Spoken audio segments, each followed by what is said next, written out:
and then you'll receive the final deal amount after this is over. So you're trying to get it, then we'll send out the actual voucher that you would take in. To everybody. So first, and we'll have even, there's actually a way that we'll do like an early bird special, so the first 50 people will get free dessert for the first 50 people. So to really start to launch those people, they're the ones who are going to push the engagement.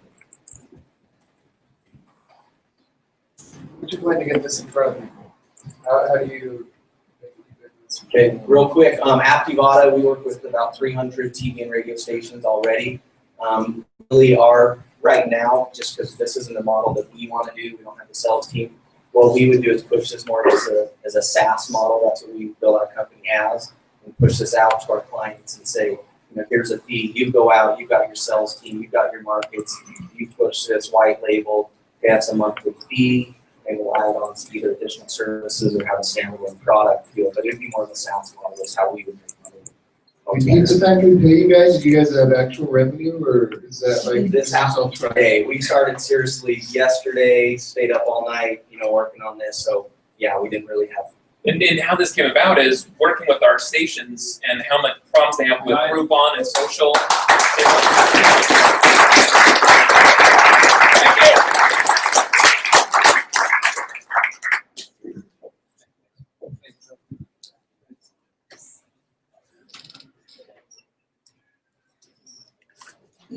Hi, my name is Paige Severe, and my company name is Paige Avenue. And I am here to change the way you think about your home decor, especially your often most expensive accent piece, which is your area rugs.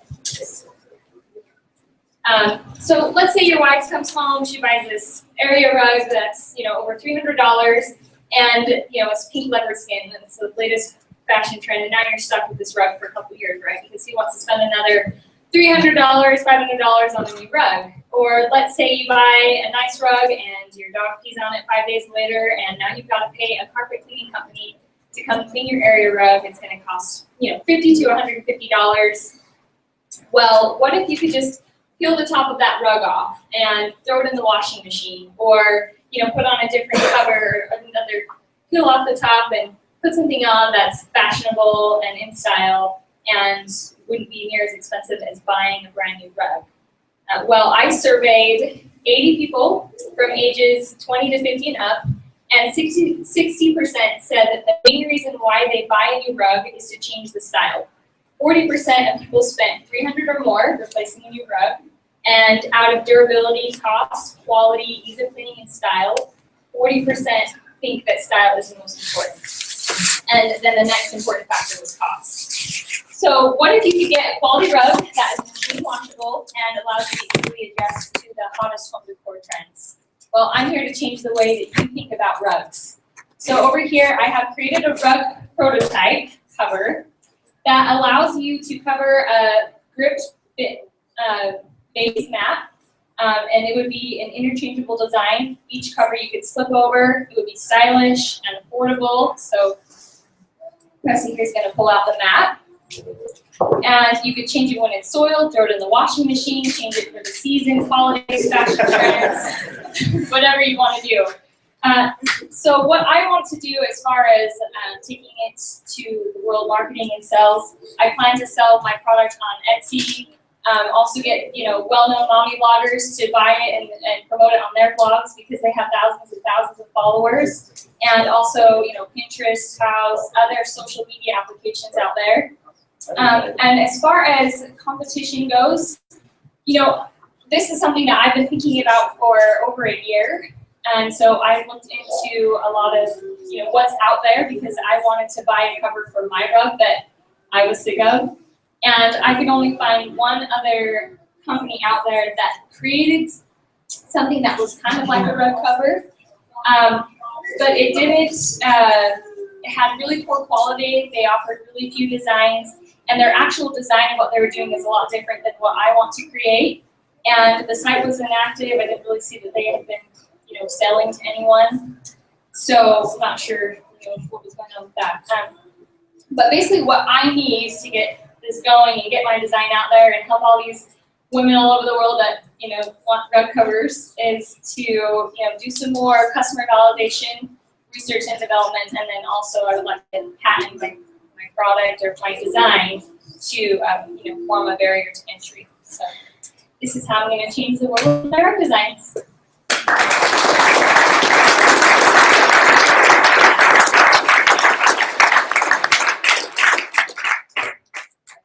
So it's super cool. Can you talk about scalability, how you're gonna manufacture it, how you, talk about scalability for a second. How do you actually like manufacture this so you can kind of really push it out at a large scale? So it's something that I've done a little bit of research on, but not a whole lot. I plan to just try and go overseas where I can get low cost and buy big molds of fabric at a very cheap cost. Because the goal is to keep these designs, these covers, under $100, so that they are a product that people would want to buy because they're not as expensive as buying a rug. So it's definitely something I would look more into, but that's kind of the basic goal. Great presentation.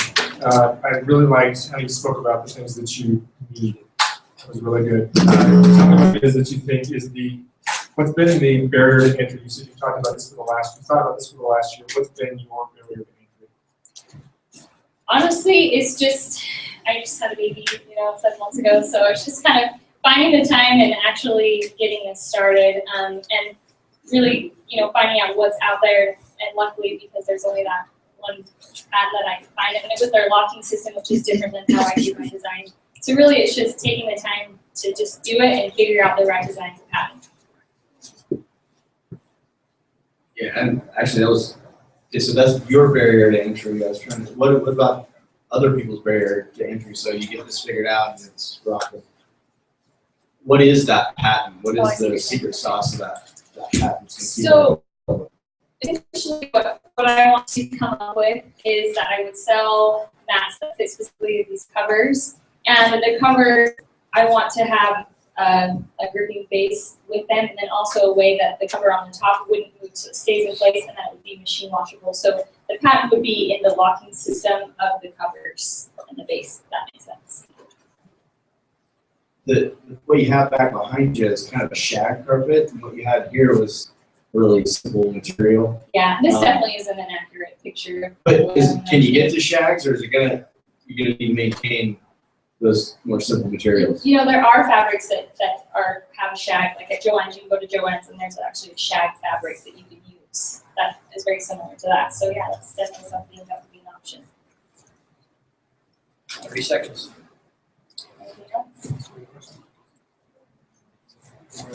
So you said Etsy would be like a big way for you to sell. At some point, you're going to want to build your own website, right? Yeah. And I would encourage you to do that. Again, kind of goes back to the first presentation. Anytime you're relying on someone else's platform, that's only take you so far. Yeah, I definitely would like to eventually partner with maybe Target and IKEA or something like that and go big for sure.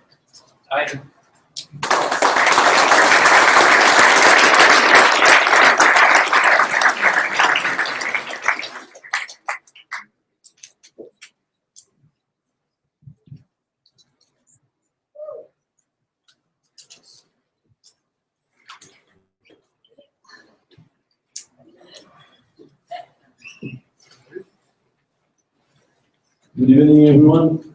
My name is Carlos Barza, and he is Jeremy Coller, and we're glad to be here to present our company, which is Pursuit Hub. Okay, well, the main problem that we found is that college students have a hard time because they have limited amounts of money to spend. I'm sure we've all been in a similar situation where we want to hang out with our friends or invite a girl out on a date, but we have very few money to spend. Okay. The service that we offer is an augmented reality scavenger hunt that helps college students connect with local businesses that offers them local rewards. Sorry. And here's a little demo so you can understand what we're talking about.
Okay, so our idea, like you said, is to use virtual augmentation to present scavenger hunts for college students, not only to give them an activity, but also to help businesses promote their businesses specifically to college students so that they can drive more traffic. So what we did is we went to multiple companies here in St. George, but also contacted some up in northern Utah. Pitched them our idea, let them know kind of what we were thinking about it and how we would drive traffic to them. Also contacted universities, specifically their student governments, so that we could say, hey, how about we put this in one of your events, and then we can gain some traction with your students by applying our app to your students. So then we also surveyed about 70 students throughout the state of Utah and a couple of Mexico. And we had about 90% of the students say, yeah, we would definitely use this. We think it's a great idea. And so our business model would be, we would go into the universities, meet with the student governments, and be part of their events. We would offer it for free and get as many users as we possibly can, so that when we go to the businesses, not only are we offering a scavenger hunt and a way to get people to come in, but we have a group of users that we're offering that we will send to them. And then really our business model and how much we were going to charge would be somewhere around $50 per hunt, or for an annual subscription of unlimited hunts would be $500. We did ask companies about this, and about 80% of them said that at that price it would be a great deal for them for what they wanted to do with it. So obviously our target market would be college students. We chose these guys because I'm recently graduated. All our team members are either in college or recently graduated, and we had that problem when we were in college.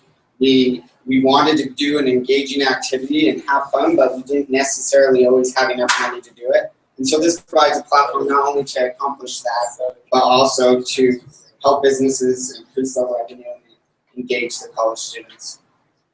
So these are just a few of our competitors. The one thing that we have differently is ours is all virtual, whether it's the coupon or whether it's the actual survey, it's all virtual compared to some of these.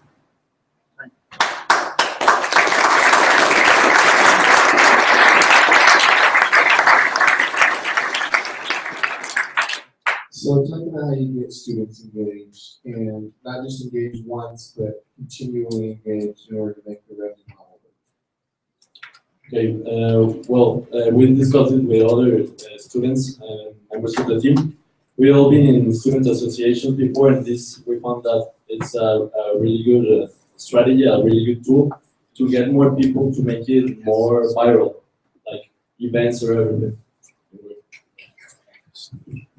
So I actually contacted specifically the student body president at Utah State University, and pitched him our idea on the fact that what we would do is we would offer a hunt or two, a handful of hunts for one of their organized events, and in turn we would supply it with the rewards and that kind of stuff, get the students involved, get them engaged in the product, and then from there we would go out to the local businesses, get the coupons or the redemptions that they want to offer, and in turn we would do a weekly or a monthly scavenger hunt that would give students these opportunities to not only go on these hunts, but also get those redemption codes so they can have other activities for a discounted price.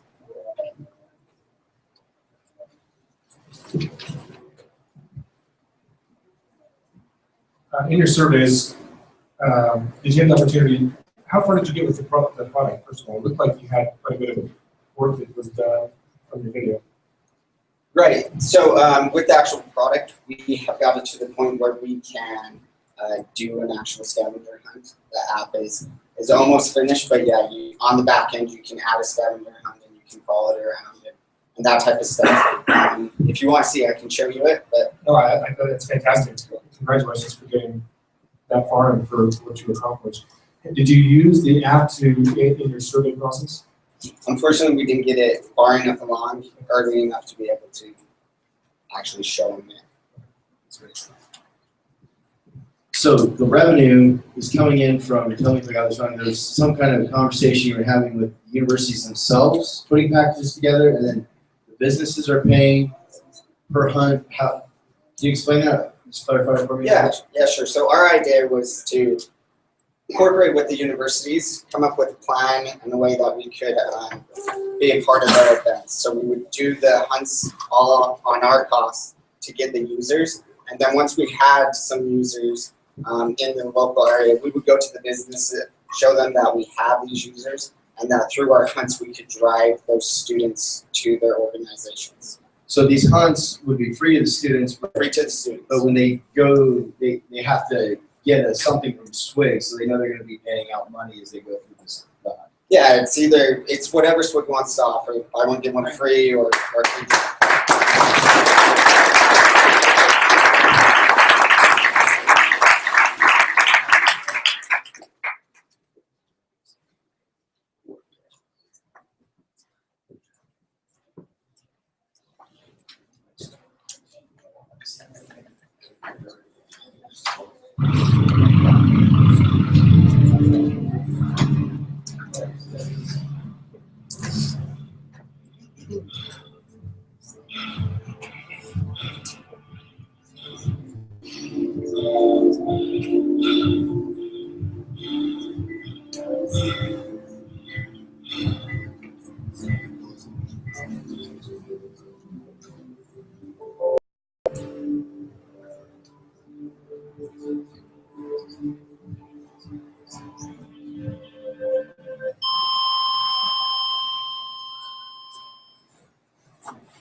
My job as a care provider, as a nurse for 27 years, I'm non-discriminatory.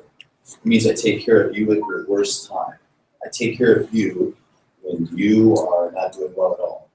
And so this is a paramount quote. Intelligence is not what you know, but what you really don't know. The facade that would be out there is that all the doctors and all the nurses know exactly how to take care of it. But as you see in the video, it's really not like that. And in real life, it's really not like that. And so over the 27 years that I've been a nurse, I have a collection. And this collection is right in this bag. And it's all of these tools. These tools are too many. So I have a tool for one item, a tool for medication, a tool to take your clothes off, which was my scissors. All of these tools are all over the place. And so this is the problem. We have a solution for this problem. And we started with just sepsis is what we started with.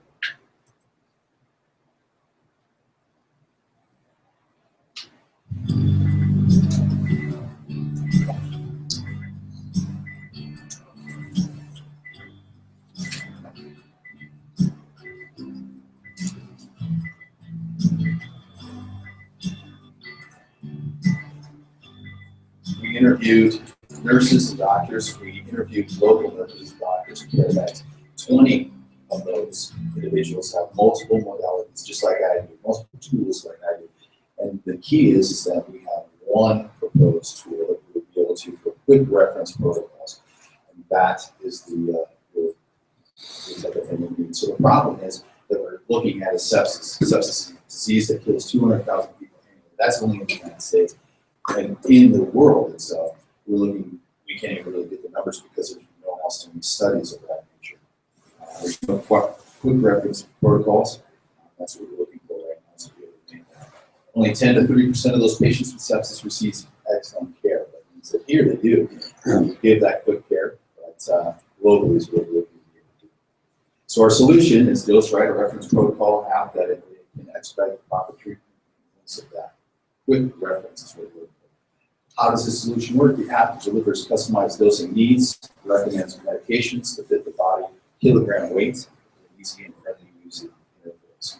So it meets protocols and quantifies that by the studies that have been already done. And so we have that. And the marketing opportunity that we're looking for is the professional. That's me. That's me taking care of you at your worst time of the week. And the app is going to be free. It's data collecting, so that data collecting now, it superimposes itself into the people who are producing those medications. Pharmaceutical company, that's it. So what we're doing is we're getting that data collection. We're going to be able to, within a year's time, be able to have that sold to the pharmaceutical companies, because it could be Dr. Habib in India, it could be Dr. Kazakhstan, and it could be Dr. whoever, wherever. And we have the data to say how much more medications you're going to be selling because of that. Strategy, caregivers, social media, who didn't do the bucket checks. Exactly. You know what ALS really is. Well, we're going to make you find out what sepsis really is too, especially without people being killed. Medical professions and endorsements. Those are people doing these studies, and we're going to make sure that they have the endorsements on our products and that they're up to date and they qualify. Studies with universities, gathering usage for pharmaceutical markets. It saves lives by standardizing protocols. That means that hospitals get paid. Why? Because they're standardizing the care of the patient. That means that insurance companies will pay more. That means that all of us are affected by that. We're affected by it because it's going to make better treatment. And in your time of need, that means that the people that are fumbling around with this paper crap and all that, they're going to have a better way to be able to treat you. And that's global, not here just in the United States. That's ridiculous. I'm talking about everywhere in the world.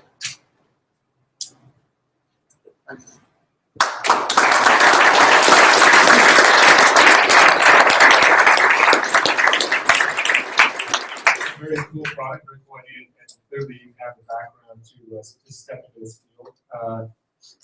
Who or what is your competition right now? Zero. There is nobody that does anything that's of this nature in this type of language. You know, meaning that they don't do it in Japanese, Cantonese. They don't do it in Arabic. They don't do it anywhere. We're talking about the treatment of all the countries try to emulate the United States. And even though we have good medicine, I would never say that we don't have good medicine. They don't have good medicine. Most of them try to emulate us. So just to follow up, so you're looking to target multiple language opportunities. Correct. And there's no competition in that room. No competition that has a quick reference that would be to this type of extent, looking at the disease modalities that we're going to be looking at. And that is, right now we're just working on sepsis, but we'll be working on stroke, we'll be working on STEMI, which is a heart attack, we're working on other things. So great presentation, great video. Can't believe you guys did all this in such a short amount of time. Where's the app at currently? And why a free app? Free because you're looking to be able to take down an animal that is so large you can't take it head on. You have to take it from the backside. That backside is pharmaceutical companies, and it's from people like the Bucket Challenge. You have this whole entire community that did what? They did a bucket challenge for ALS. They don't even know what ALS is. It's Lou Gehrig's, by the way. And so that is how we're going to take down that animal. That's why. And it's free because people will use it as a protocol, and then the pharmaceutical companies will be forced to use this data and forced to sell more product, and again, forced to treat people on a global market better than what they are right now. So love it and love to focus on global. What's the revenue model? Like, how do you make money? I love everything you just said. How do you make money? That's the big key, is that by the pharmaceutical companies, I'm collecting data that Dr. So-and-so is using it here, Dr. So-and-so is using it here. And what we're doing is we're saying, you're going to sell more.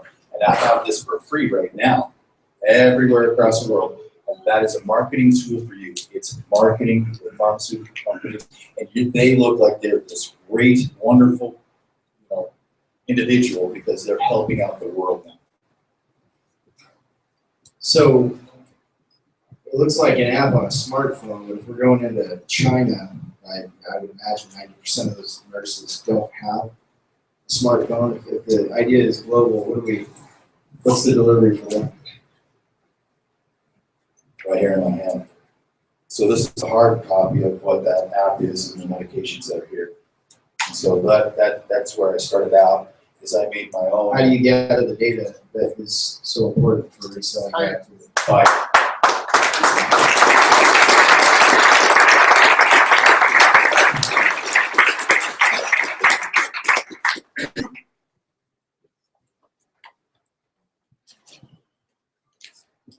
Ladies and gentlemen, we are C's.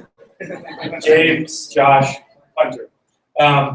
So let me ask you guys a question. How many of you have a bucket list, either written down or in your head? Show hands. All right, a lot of people. And so by raising your hands, I'm assuming that there's items on that list that you haven't accomplished. So what our goal is to make the bucket list more social, right? The social bucket list. And so what users can do is, when they come to our site, you guys will see a demo in just a minute.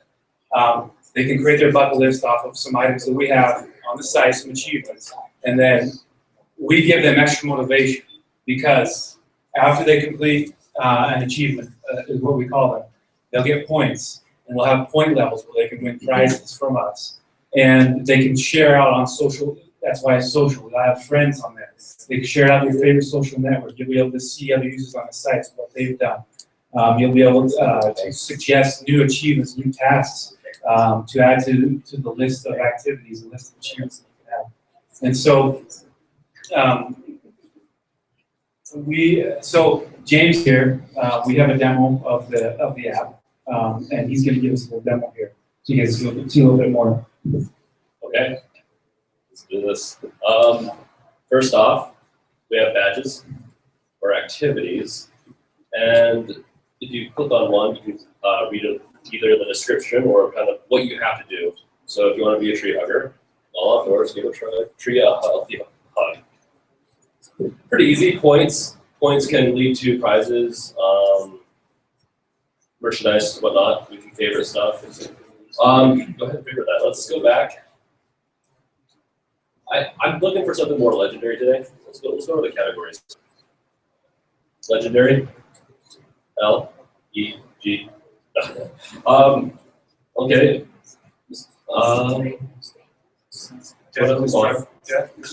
wait. Okay, that's actually that's been on my bucket list. Let's select that. Select it. Okay. Hey, you come over here.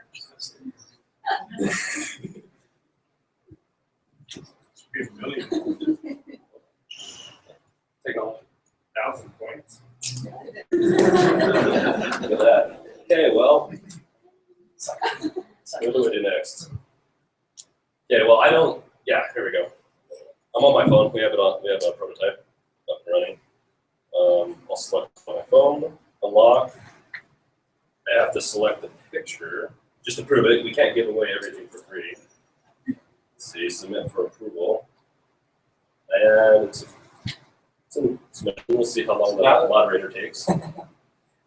So now the moderator goes over, checks the picture against the requirements, hits approve if it's approved. Oh, look at that. Oh, I have 1,000 points now. I think that might give me a nice hat or something. And also, just a note, that's my spirit monster. Really awkward. The app is almost done. We don't have the social aspect yet. That's the most important part, actually. But the app is up and running. It works without the social part, which is it's a social bucket list. So yeah.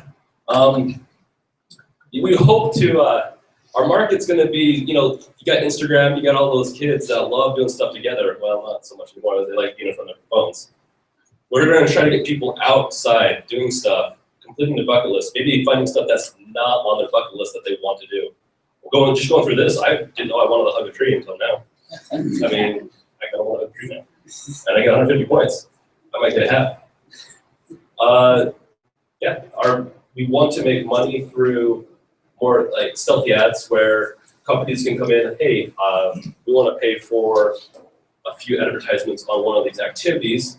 So you drive business. People are going to want to unlock that. They're going to drive business to these. So let's say it's rock climbing and whatnot. There's companies out there that advertise for that to take you rock climbing. We also will have a social stream where you can we can stick a couple ads in between that might look like a friend's post, but it's not. Suggest, we don't know what everyone wants to do, so we have a suggest area. Go to college, overrated, but I did it. But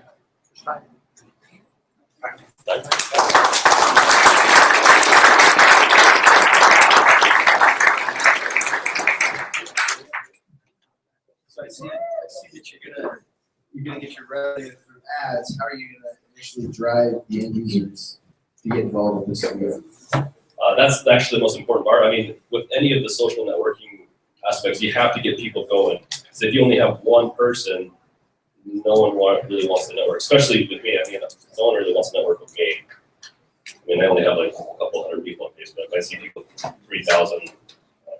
But essentially, we need to do heavy marketing with the younger crowd, college age or high school. Push for events that they might want to get them out, to get them doing things, simple things, and giving away some merchandise. I know a lot of young people like to receive free things. Yeah, so I think another to go along with that is that this is people's their bucket list. This is what they want to do. They want to do that, so we're giving them extra motivation with the points and the point levels and the prizes to go out and do that. So that's a little extra push for them to come and to participate. And people like to brag, so the social aspect they'll be able to share with their friends. Quick feedback. Bucket list is usually associated in my mind with people that are older, trying to solve things they didn't get done. Whereas you just said you're focused on young people, so that might be a little bit of inconsistency in your marketing message. In the list, is it user generated, or are you creating those items which should be on people's bucket lists? So we're creating the initial list, but as we showed there, we're taking suggestions and kind of curating that list so that just to make sure that there's not a lot of stuff. Stuff like that. And we kind of assign point values and things like that. And over time, we're hoping that it becomes more of a social platform where we have community members that are moderators that can kind of curate that with us as well. So love the self-facing style. Like the idea. I hate to be the one who always harps on the revenue model. It actually doesn't really matter at this point. It's really just about user engagement. But at some point, what are your thoughts around revenue model? Obviously, that'll change. Obviously, market research. We didn't get to do as much research. It was a 3-person team. I contacted a couple of people in my sphere of influence and asked them what would drive them, and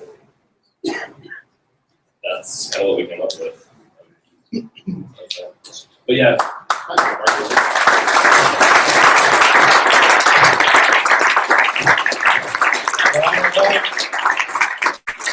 We've had 6 teams present.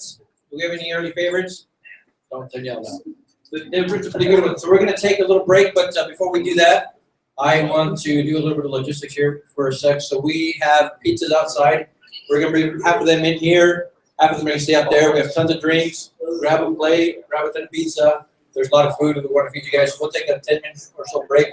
But before that, I wanted to give Justin Jenkins a couple minutes to talk about his logo thing that he's going to give for the winner, and then also a school that he's going to be starting to do. Talk about the prize. And then talk about the So like everybody, this is really fast how all this happens, right? And so one of the things that I want to offer to the winner is a branding package worth $5,000. So it's basically making sure that the name is really solid. There's some psychology behind it, and we're going after the right market. And then we look design some of the initial marketing materials, branded and conversation pieces, stuff like that. And then it also includes some consultants actually with that. And then the other thing is that in August, I'm starting a design school down here in St. George. Nobody's filling that need, and there's a huge demand right now for UI UX designers and several other types of businesses. And everybody's always asking for good designers, and nobody's really filling that need fast enough. And so I'm looking for seniors graduating right now, really quick, right? But also looking for adults that are in the wrong occupation. They should be designing. And I always like to use the example, look at this room, and then one single thing in here that hasn't been designed by someone. We function through design. And so eventually my vision is to have fashion design, industrial design, culinary, all those different types of things down here. St. George is a great place for us. So if you have any people within that age group, and even seniors coming up, I'd love to have a conversation with them. Yeah. Thank you, Justin.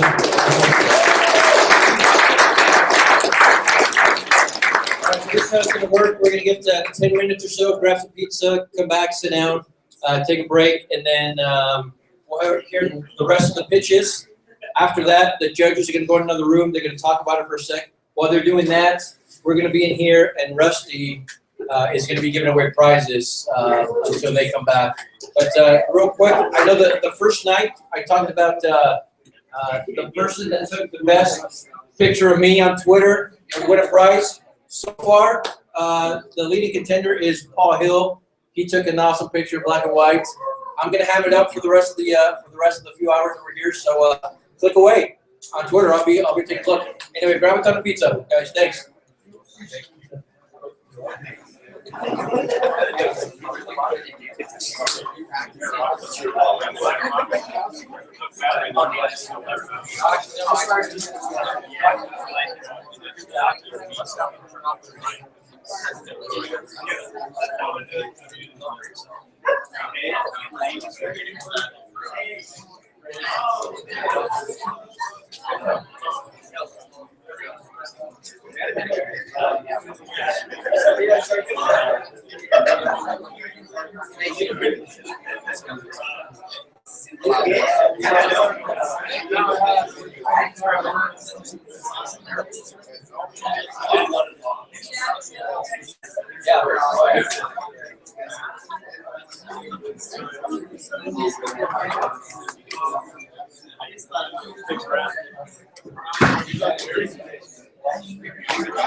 I can imagine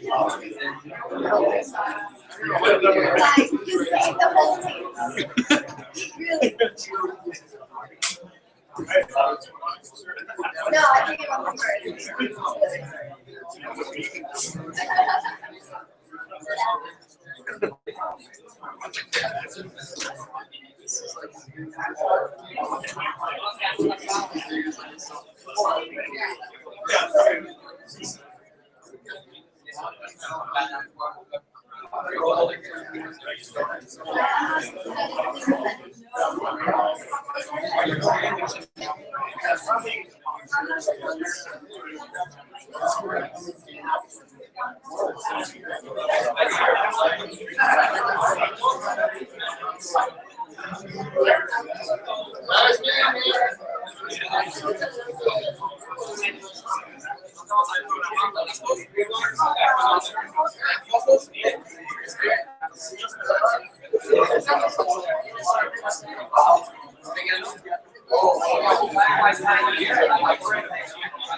It's SWC George, and we're on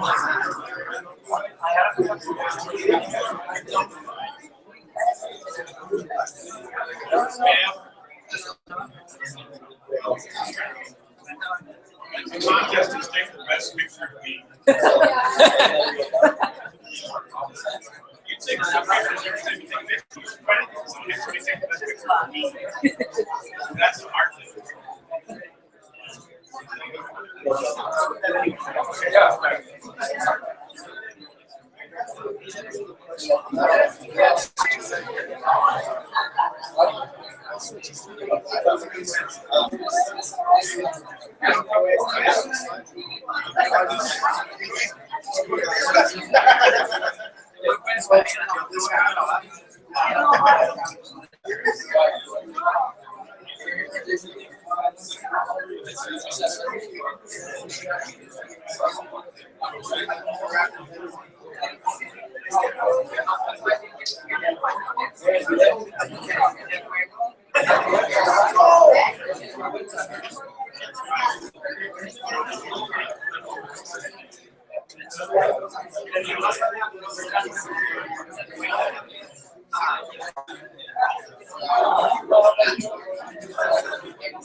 What's gonna happen?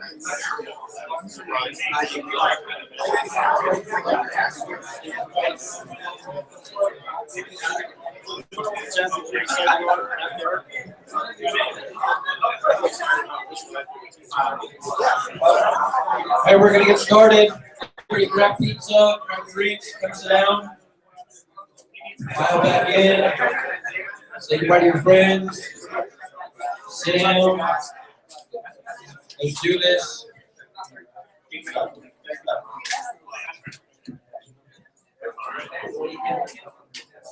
Let's do this.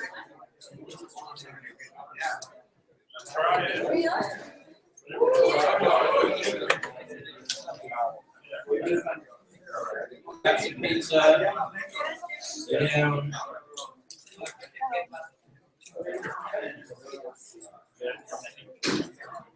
The last few teams are getting nervous, I can tell. They didn't eat much.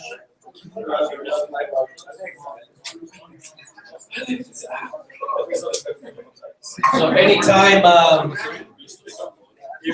you want to get up and grab some more pizza after we start again, let's wait until it's the Q&A part. When they're presenting, let's try to stay in our seats. I mean, I'm good with you guys getting up and getting more drinks, getting more pizza, but let's wait until these guys are doing the Q&A so that we don't disrupt their flow as they're presenting.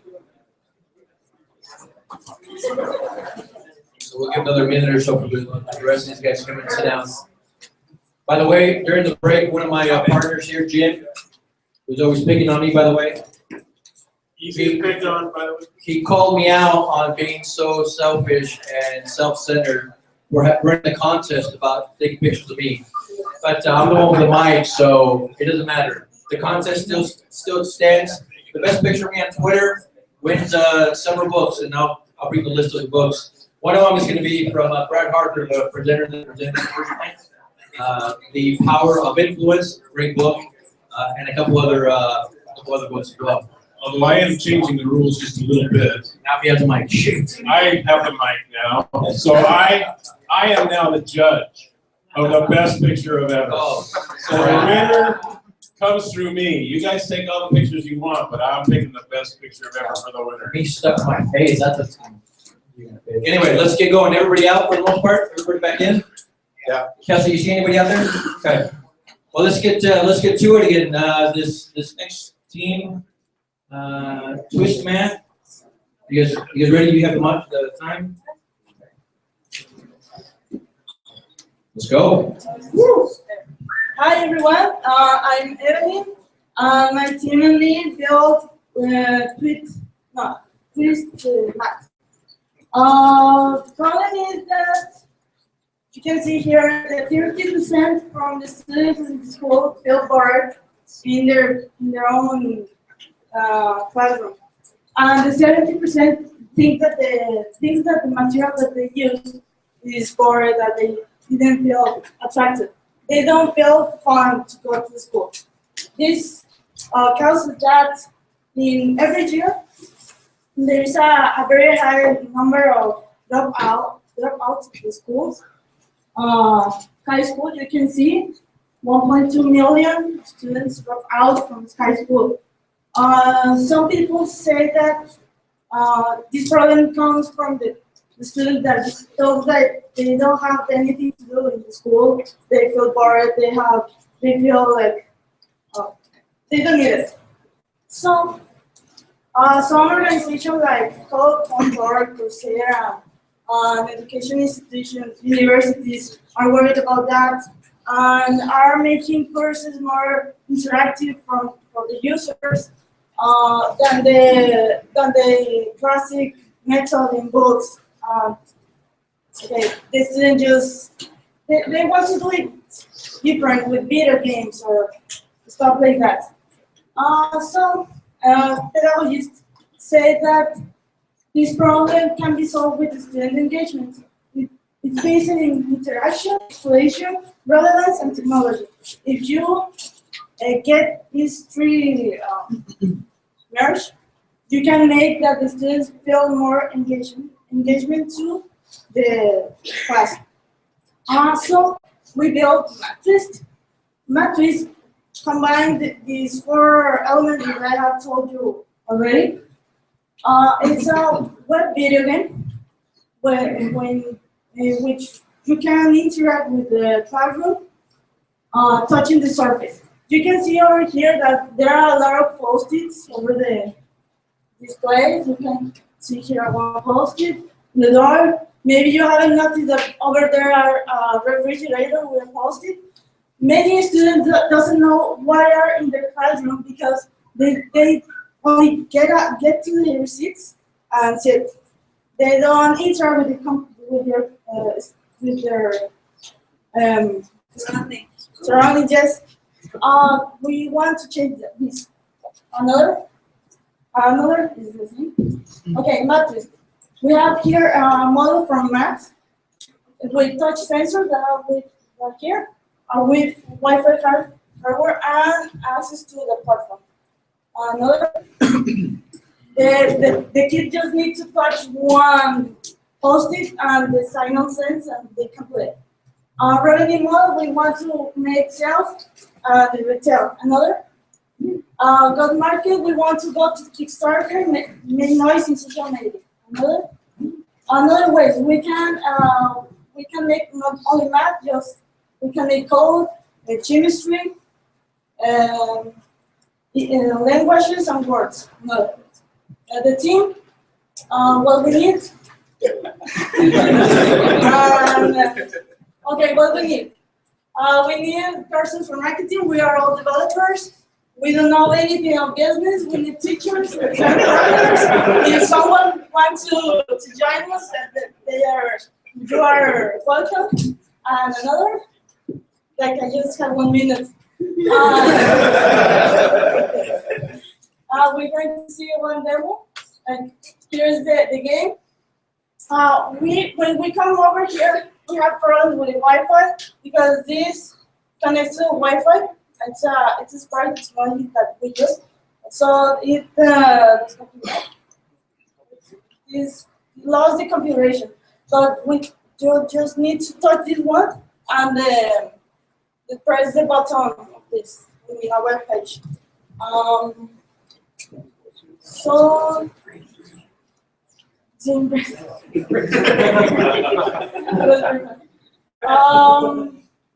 no, it's only 50 seconds. I don't know what else to say. I hope you enjoyed this presentation.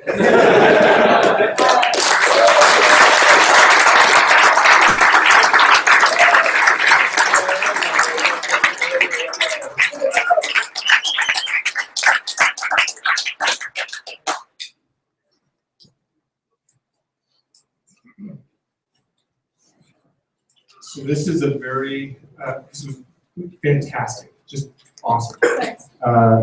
Also a very crowded space for education, interaction, that type of thing. Very, very good idea. I love it. Fantastic. I wish we could see that thing work. What is your most immediate competitor? We think that right now our competitor are the thing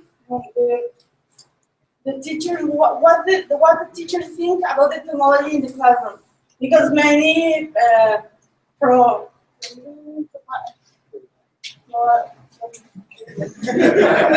take out your mobiles because I don't want mobiles here. They don't admit the students to get computers, so to interact with the technology. We need to change that mind. Yeah, I think that is our first competitor. How, and it's always tough to ask this question, I'll just go into if that's okay. How does it make money? How do you turn this education piece, which is so valuable and so necessary, how are you gonna make money? Okay, we think to sell the kits with the post-its, with the touchable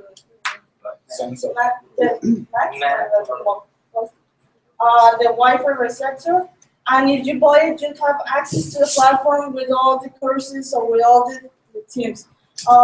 We can talk with the universities, schools, primaries. We can negotiate with them how to use this with all their students, like wholesale. We have wholesale.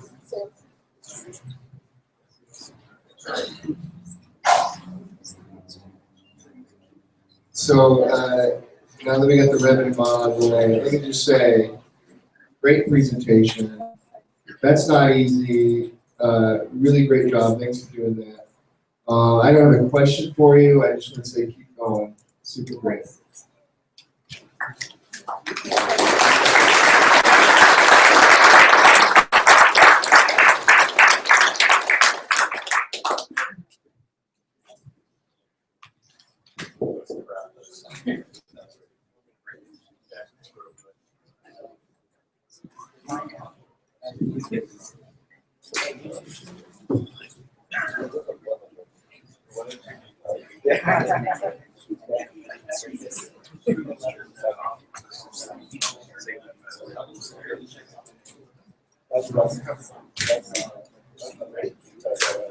So we are Dolo, I guess.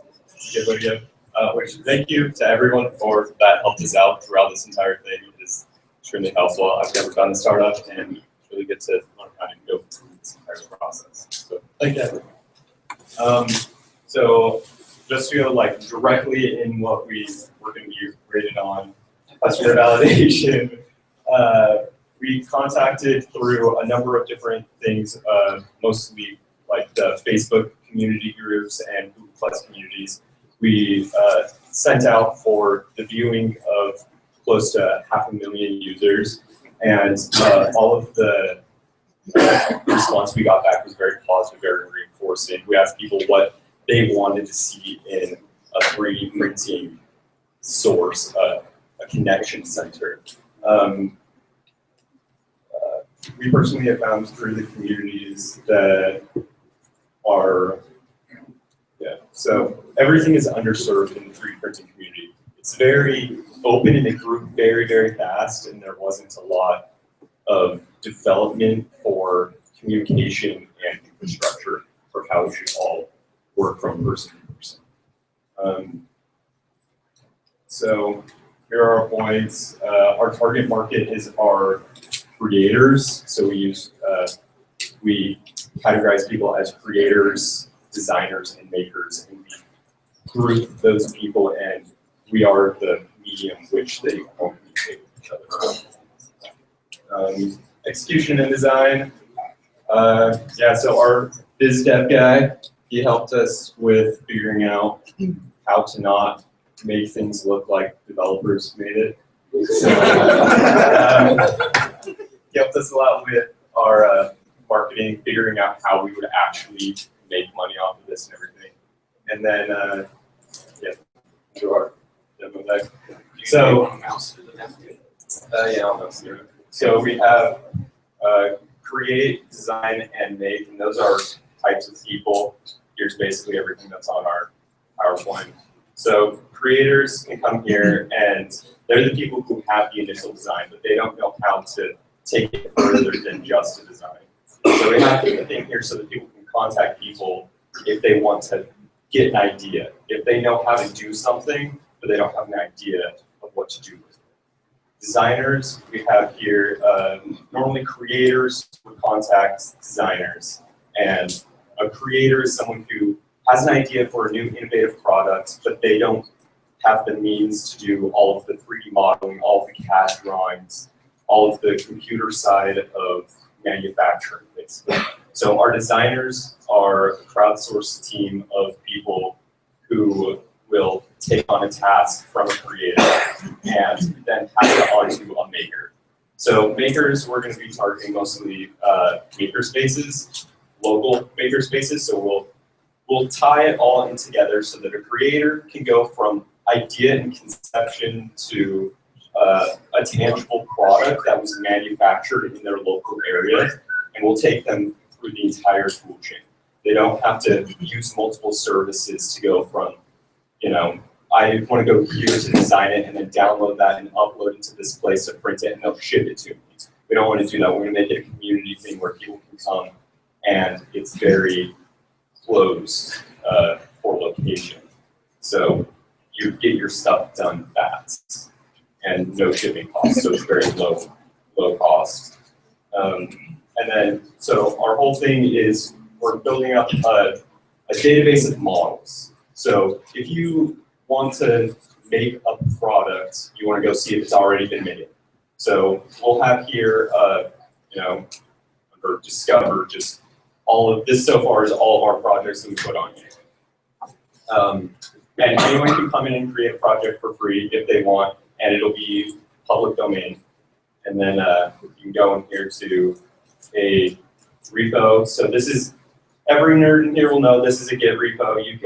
Anyone can clone this, they can push to it as all the commits and branches and all of that so that you can properly collaborate between the creators, designers, and makers. And it makes it a very nice flow through the whole thing. And then we have, full login thing. This is a semi-working demo, so these will be ones that are on your profile that you create.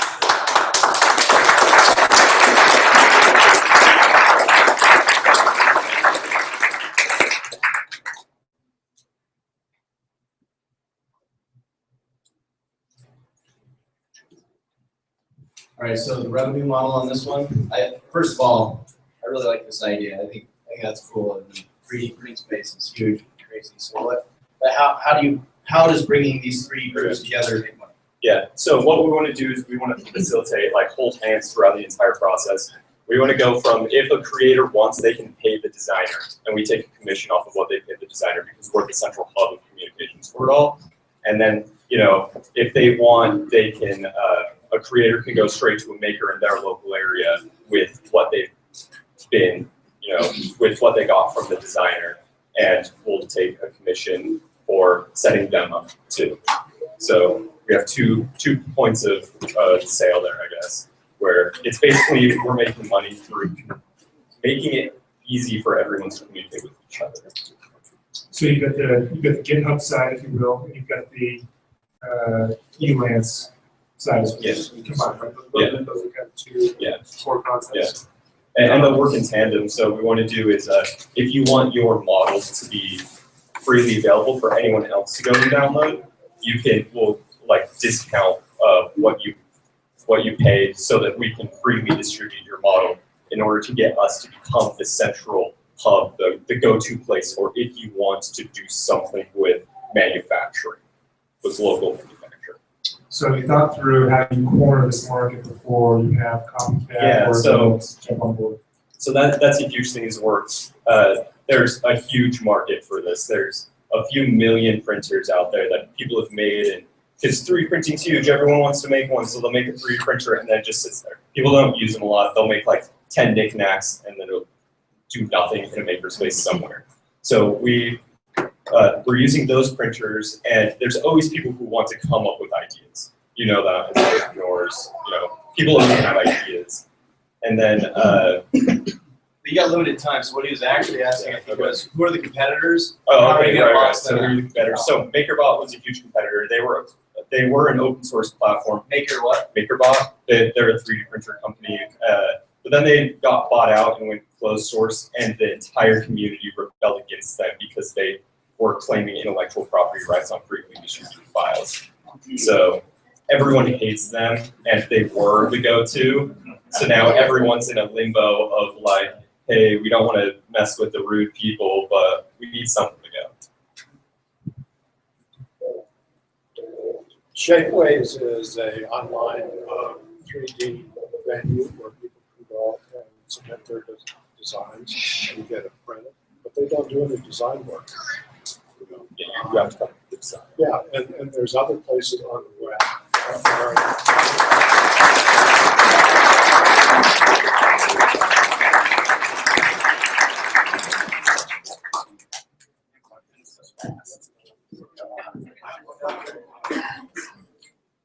That's our hardware platform. Along with it. So it's a fully 3D printed. This is yours, right? Right there. It's ready. Right. Right. Right,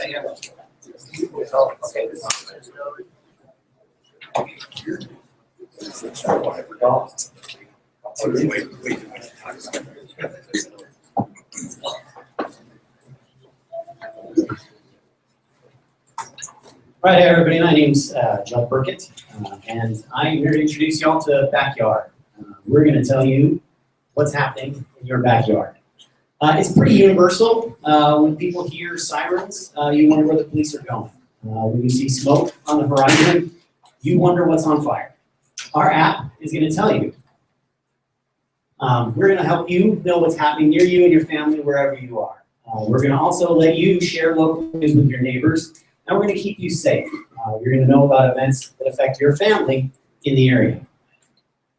So I'm actually a journalist. I have 20 years of experience working for newspapers, and this actually happened Friday afternoon just before Startup Weekend started. I actually shot this photo on the way back to work.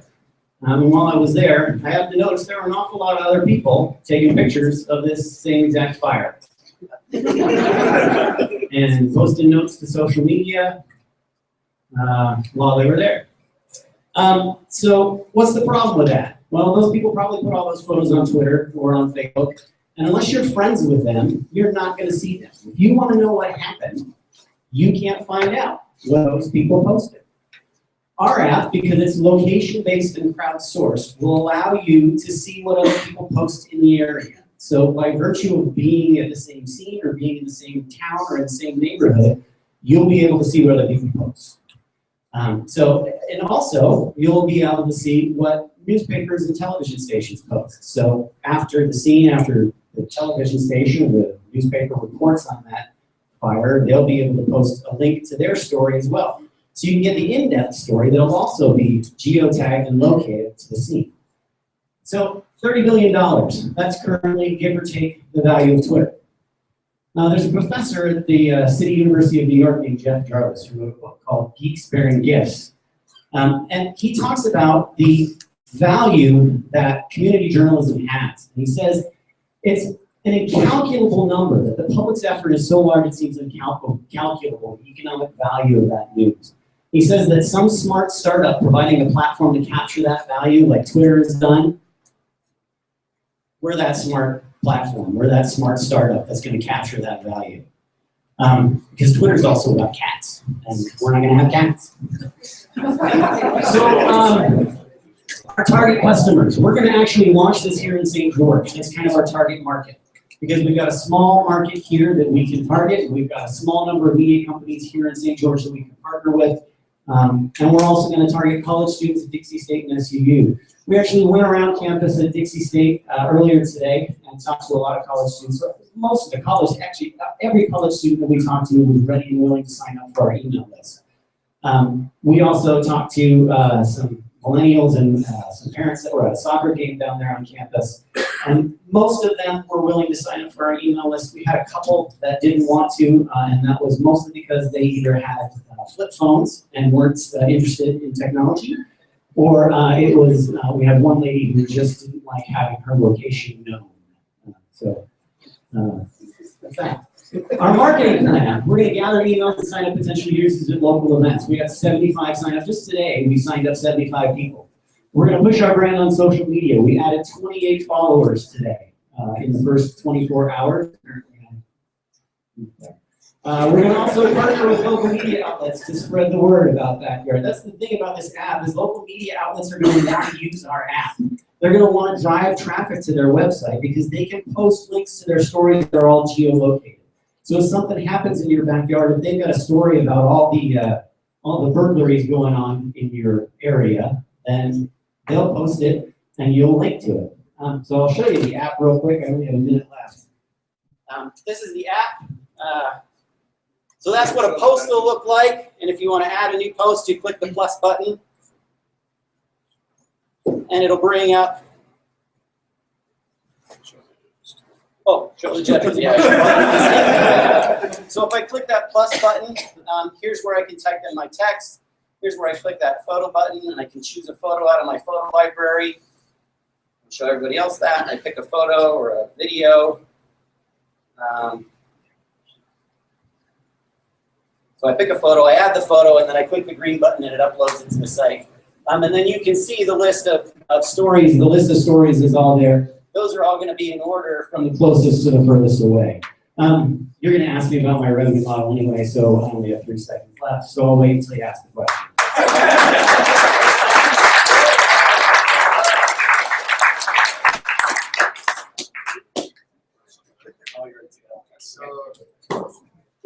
So I'm actually not going to ask you that. I'm a huge believer in community niche journalism. Love this idea. How do you keep out the cats? How do you control for quality? We didn't get to it this weekend, but we will have, similar to Reddit, you'll be able to boost posts up and boost posts down.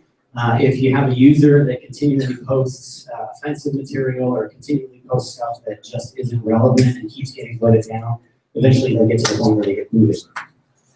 The cats will always be there. They just well, and cats are popular. There's other ways that we'll be able to sort that out. Users will have a ranking system basically, and you'll be able to sort through your feed, and you can say, I only want to see stuff from people who are at this level and above. I don't want to see stuff from the basic users. So you can filter all that stuff out.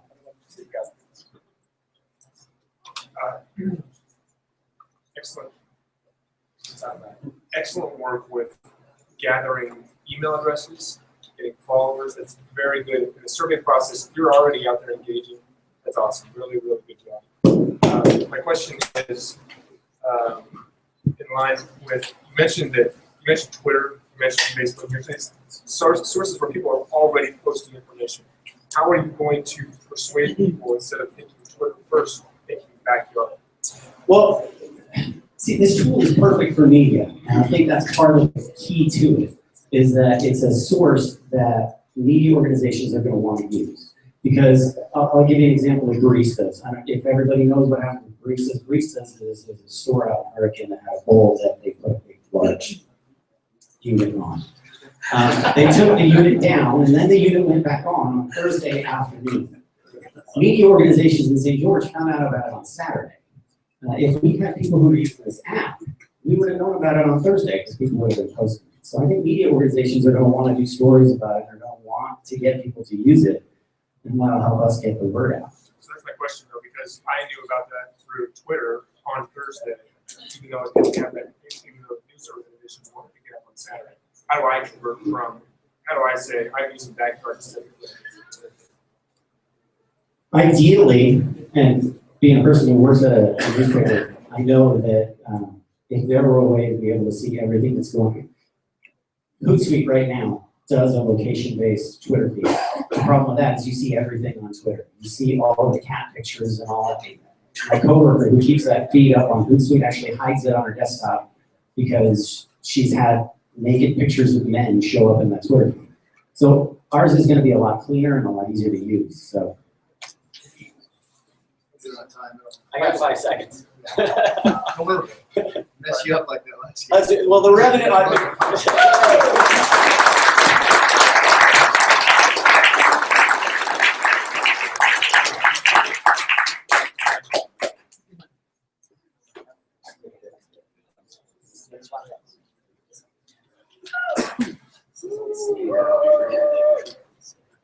Alrighty, so we're a company called Safe Place.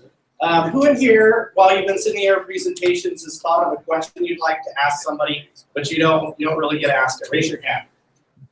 Put your hand down if they were inappropriate.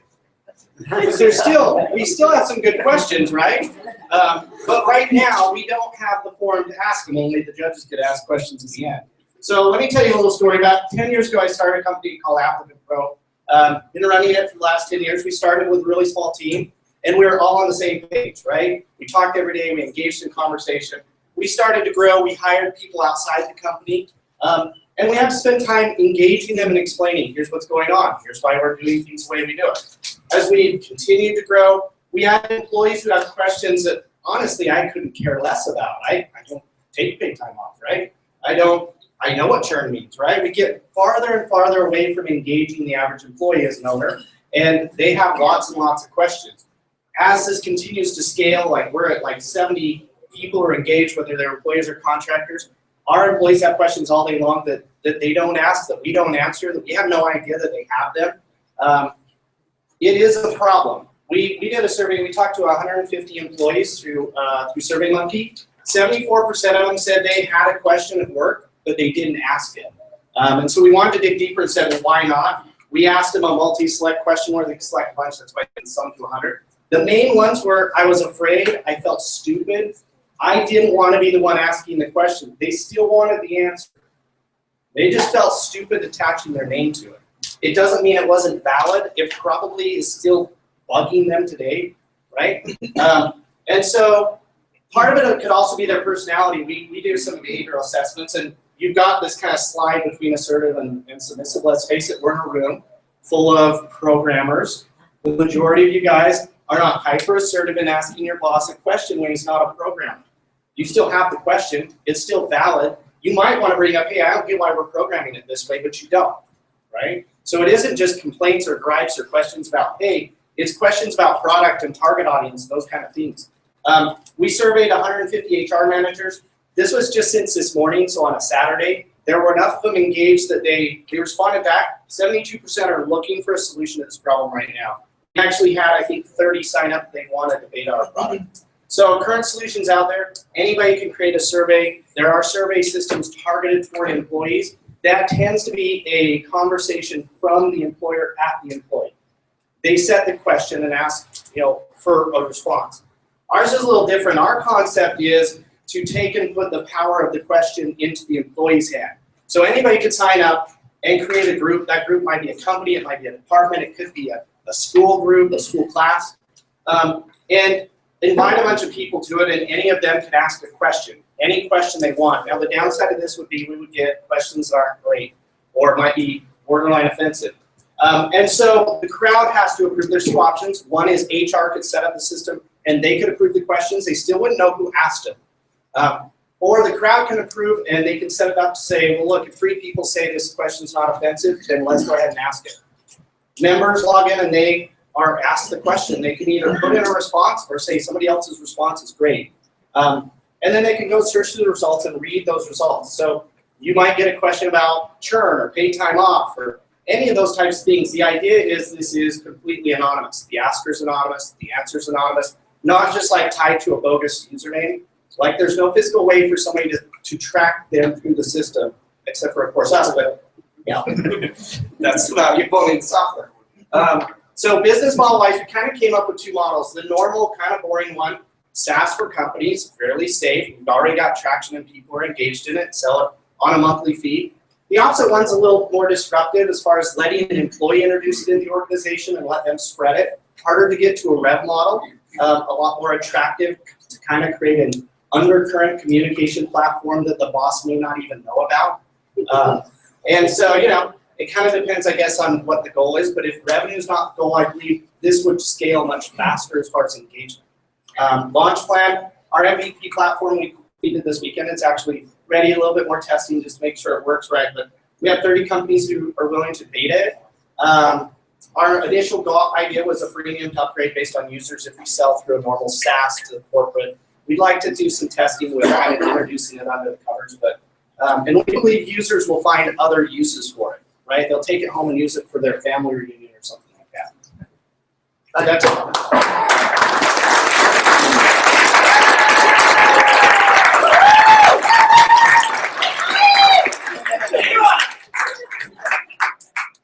I think I pay about 20% of people in this room, so.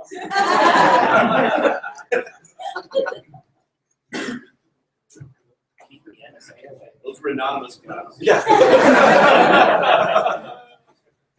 No, we submitted them anonymously. So fantastic. I really enjoyed the idea that there's this opportunity that where people can feel safe. They can ask these kinds of questions. I think that's really good.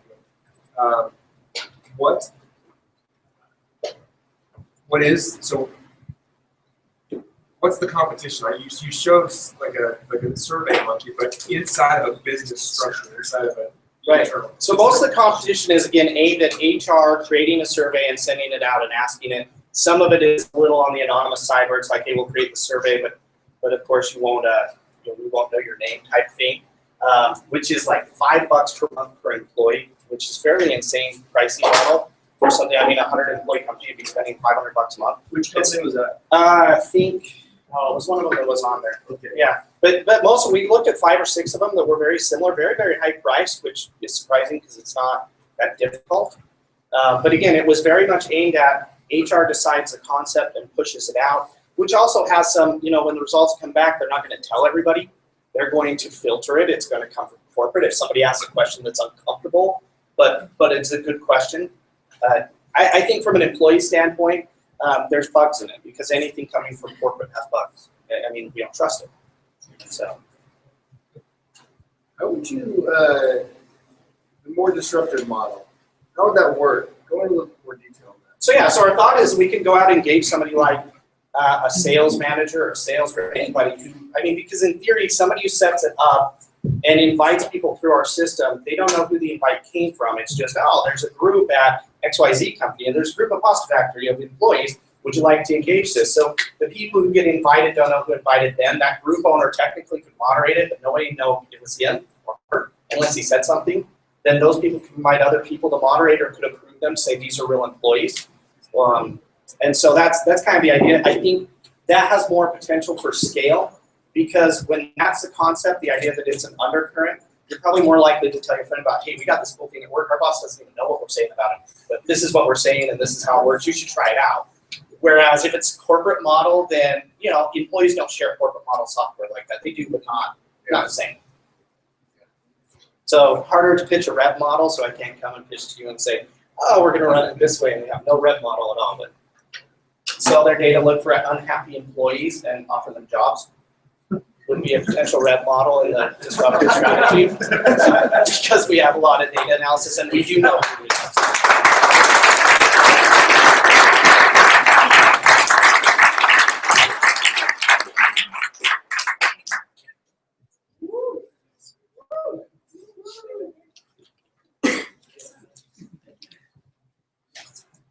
Okay, this is my team. Abe, Steve, my name is Trent, and we have Alexa here. Alexa, open a channel. Okay, but who am I speaking to? This is Trent. Hi, Trent. What can I help you with? Remind me to pick up my daughter tomorrow from ballet. Okay, I added pick up my daughter tomorrow from ballet to the fridge. What else do you need? Nothing, thanks. Alexa, open a channel. Okay, but who am I speaking to? This is Abe. Hi, Abe. What can I help you with?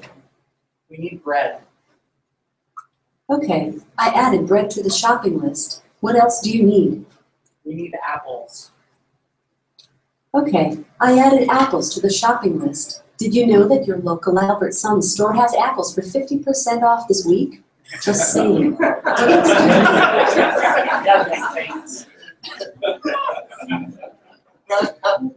Alexa, open a channel and text me the shopping list. Okay, but who am I speaking to? This is Trent.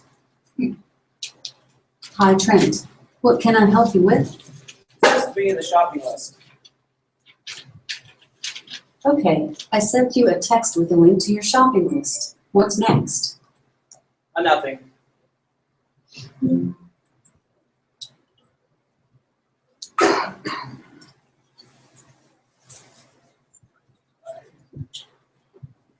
So, before you're born, you hear words, you hear voice, you hear some sort of communication. These days it seems like we're always stuck looking at things, and we're typing things, and we're texting things, but our eyes are just at our screen, they're not looking around, and our ears aren't hearing anything. Verbal communication is really taking a big hit. Luckily, software's got to a point to where we can start talking and communicating, and to have applications within our home that can help us manage lists, help our kids tell us where they're at.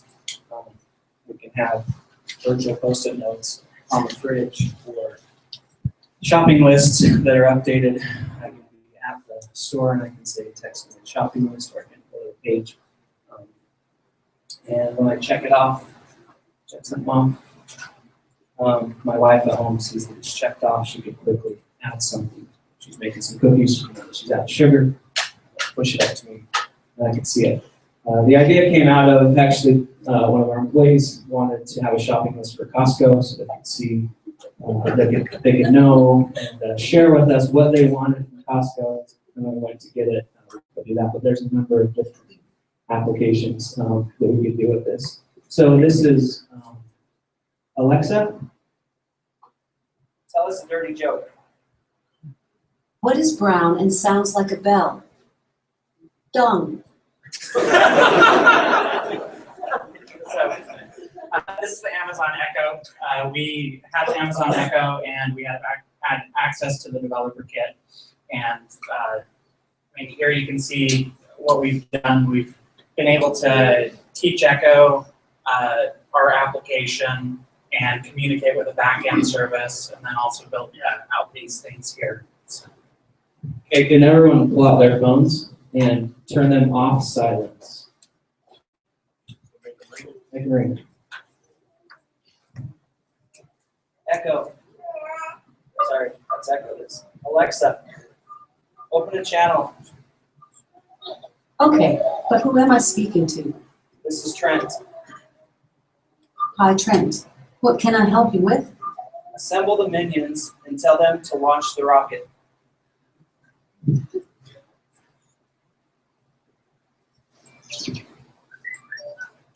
I've assembled the minions. Good luck with your pitch. Together, we will make our house feel like home again. If I were a judge, I would vote for you. Everyone get text? That's it. That's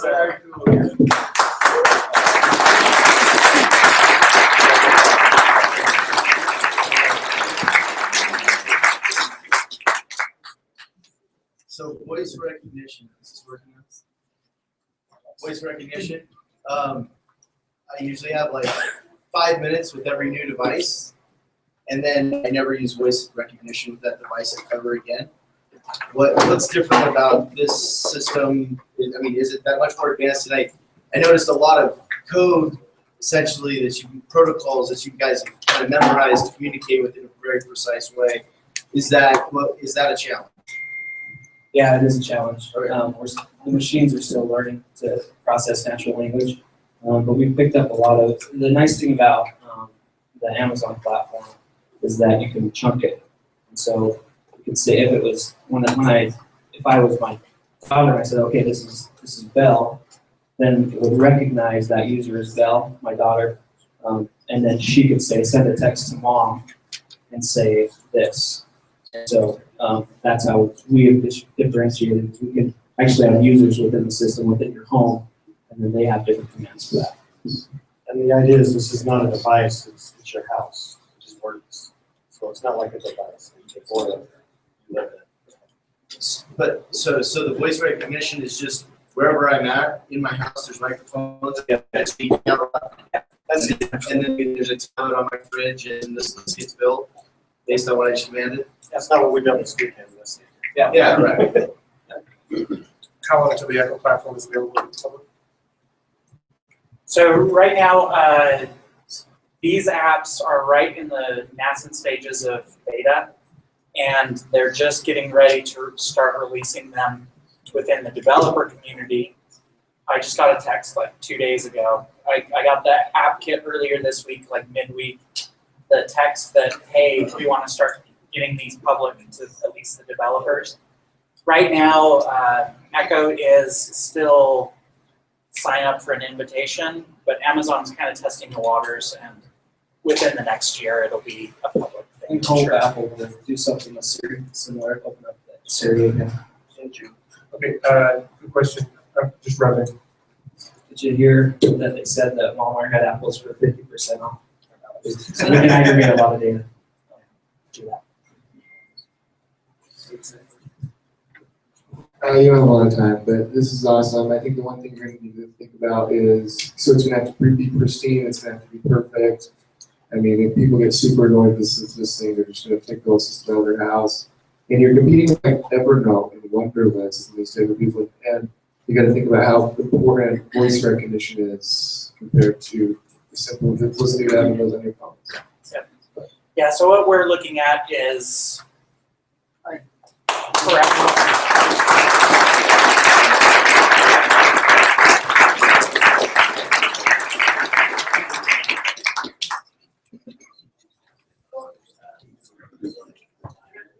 Before we start, everybody get their phones out, text that number, and text startup one word. We really need the judges to do it too. Yeah, absolutely. All right, let's do this. You're going to participate in our little presentation today. So grab your phone, text startup to that number, the full number, 10-digit, please. I'm Chris. I'm with Lions Den Marketing, and this is the Lions Den Marketing team. Okay, and we kind of had a unique situation this weekend and a unique problem. And go ahead and go to that. Did everyone get on? Everyone text that number so far? We good? Okay. Our problem is how do we market and message and help people use a technology that is so disruptive that they have a hard time understanding what it is and how they can use it effectively. So that was kind of the challenge that we came into in the weekend. And so that you kind of understand the challenge that we have, instead of showing, or instead of telling you, we're going to show you exactly what that technology is and what a daunting challenge this was to us at the beginning. So without further ado, I'm going to introduce Clark Madsen, who is the developer and started this technology. Clark, take it away. All right, thank you. Go ahead and change the slide. The next slide. Another slide. Everyone loves going to concerts, especially with your favorite band. But instead of going to a concert, wouldn't it be fun? Go ahead to the next slide. Wouldn't it be fun to be a part of that concert instead? So on the screens on your phones, you have an invitation to hold your phone up, become part of the show. So as a DJ now, hold your phones up. We're at a concert. I can help create the mood that I want to see. So as I click on a color tile here, all of your phones change that color, that tile. So we literally build a human sight curtain. So now instead of just being at a show, you're actually a part of the show. What's the #1 distractions? We work with hip-hop artists, DJs all over the country. They tell us we're sick of phones. They're in the way. We want the kids not looking down at their 4-inch screen. We want them looking at us because we're megalomaniacs, right? This is how you get the phones out of the kids' hands and get them up in the air and being a part of the show. This is how we create that emotion and allow you to be a part of the motion and how we create that environment. Awesome. So I don't know if you realize what we just did there, but you didn't install anything, you didn't download anything, it wasn't an app, but yet all of you, if you have an Apple phone, an Android phone, you were all able to do it that quick, that fast. And what we actually did is create a new platform. And that's our challenge. How do we message this platform? How do we enable you to interact with a mobile user like you've never done before? And that's what we had to do this weekend. So next slide, please. Okay, we need to make a clear message. This has the ability to go one to many and many to one. Another example is just text Adam in that same number that you just used. Okay, Adam's one. Where's Adam? Adam's in the back. He's one of the developers. He just sent you his business card. And you can add it to your contacts, and you can send in his information. Okay, another quick example would be type in food. You want to order food? We know exactly where you are. You can order some food. Didn't have to install anything. And it immediately can do it for you. And we can find you. Okay? So this is our solution this weekend, is how do you take a new platform? Because when they first came to us, they said, we've got this product. But in essence, it wasn't a product. It was a platform. You don't have to install an app. You don't have to build an app. How do I interact with my user without doing that through your technology? It's really a platform. So we created a new company that's going to focus entirely on curriculum, education, and marketing this new disruptive platform. And that means we're going to create curriculum, we're going to develop standards. The tough thing about different apps is if you have a different phone, sometimes they only develop for that OS. Or maybe certain features, or maybe certain carriers limit what you can do. But since we've eliminated that dependency, we need some standards. A certification program, so that not only can people build the technology on top of this platform, but now they can know with confidence that it's going to work, whether they're going into federal customers, whether they're going to state customers, etc. So what we came up with was Sync Education. And Sync Education is basically that core, that supporting system on that technology, that new mobile, what we like to summarize in one sentence, a mobile engagement and interactivity platform. So I'm out of time.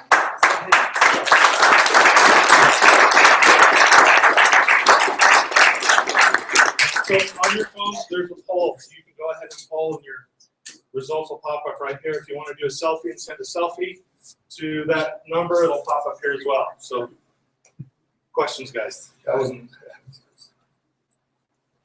Just a quick clarification. You're talking about a whole new platform, whole new OS, not like the specific getting people engaged in a concert or sending business cards. You're talking about building a whole new operating system, right? We have a system, a development system that anyone can use. It's a simple graphic user interface to build any of the features we've shown you today and over 85 other features. So it really allows you to create that environment for your customer.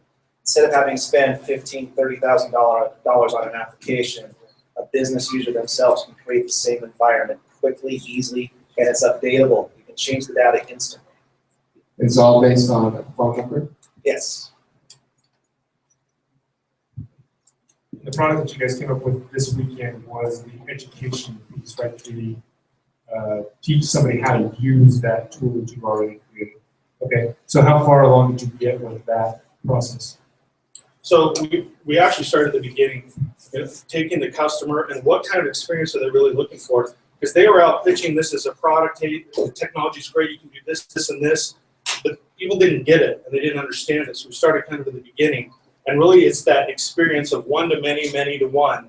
And that's what we came up with Sync. So we came up with a brand name, a logo, kind of our core message of what we want, the core deliverables. And even that started to spawn, well, we need certification. Like think if Facebook had a certification program when they first launched, the apps wouldn't be all these garbage elements that either don't work or they can't monetize. And that's one thing we really want to do is monetize. And so think of a small business, a jeweler shop that wants to interact with his mobile user, and he comes across technology like this, he's going to have no idea how to implement that. So we're going to give them some of those chunks, spoon feeding, if you will, how he can actually implement it, use it, and interact in real time with his users if he chooses to do it that way. Does that answer your question? Kind of. So you got a brand, you got a logo, and you landed on the idea that you need to have more certification.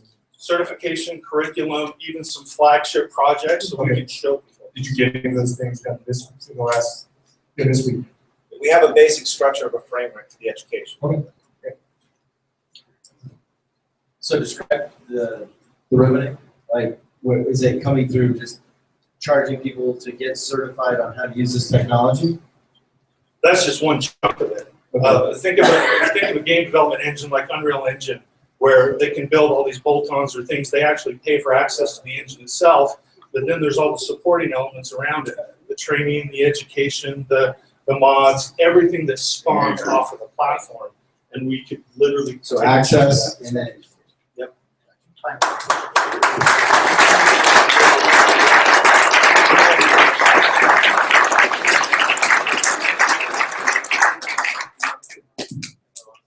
All right, thank you, thank you, thank you. So one more round of applause for everybody that pitched. I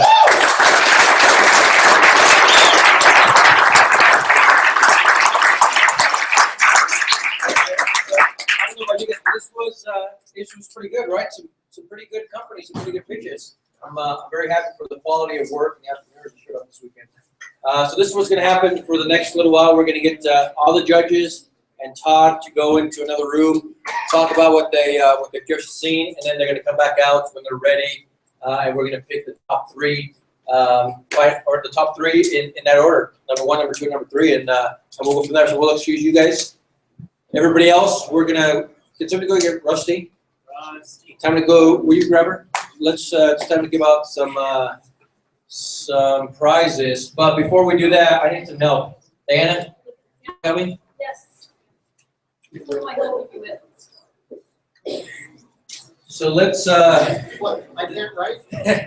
We already know you can write, for sure. So we're going to take a vote for a crowd favorite. Now, the crowd favorite is not going to get any prizes or anything like that, but we just want to see if you guys are aligned with the judges, and we'll see how that goes. So we're going to start writing them down. If you think that that any of these guys, when they're mentioned, is going to come in first place, raise your hand. Give Diana enough time to count you, and then just put the number next to the name. So, you what? Did you build that little timer app, or is it just out? You vote more than once? Sure. The top three? Okay, yeah, just vote more than once. So number 1, Team Uzu. Okay, county. 4. Okay.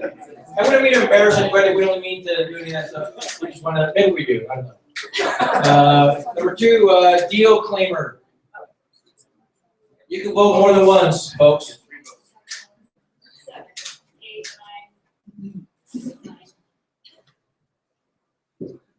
Number 3, Page Avenue Designs.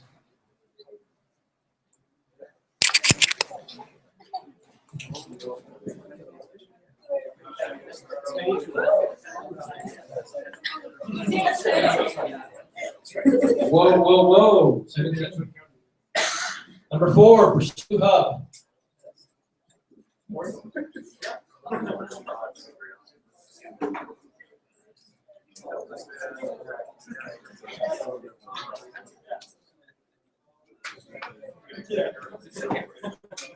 $25, nice. Number 5, Goes Right.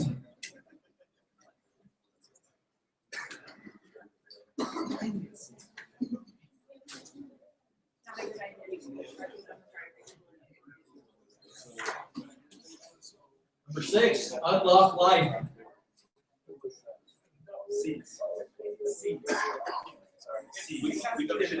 Pivoted. What was it?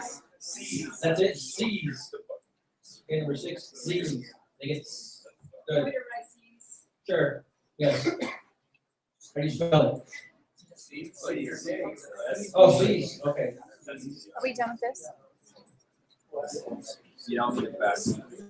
Perfect. Number 7, Twist Match. Todos mexicanos, ¿verdad?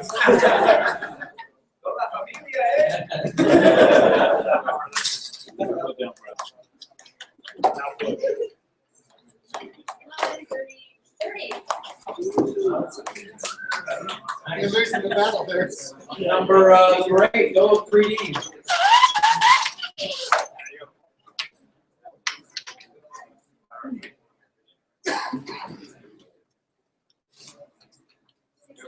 Okay. Number 9, Backyard App.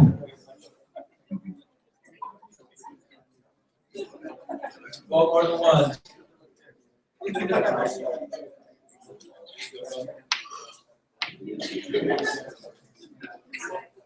Okay.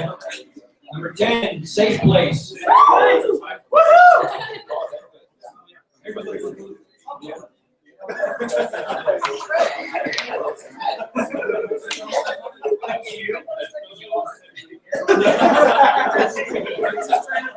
Money. Okay, number 11, Notes from Mom. Notes from Mom. For Mom. Notes for Mom. Whoa. A lot of hands.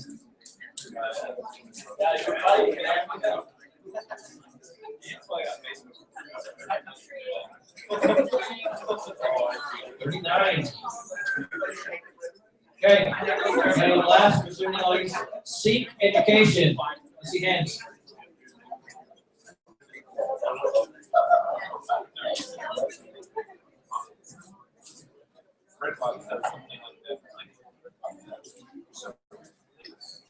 Okay, you didn't win anything, but Notes for Mom. What do you stand up and think about?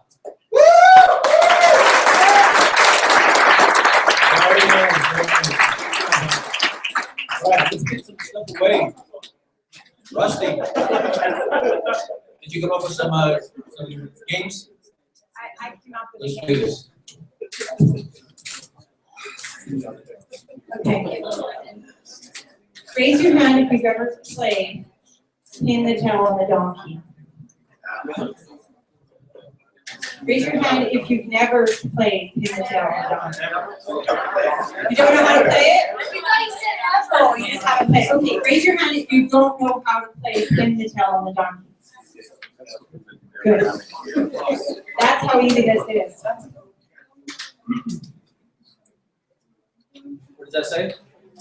Put the money in the bank, right? So your business idea, if you have a really good business idea, like it's fantastic, and everything lines up, how often does that happen, right?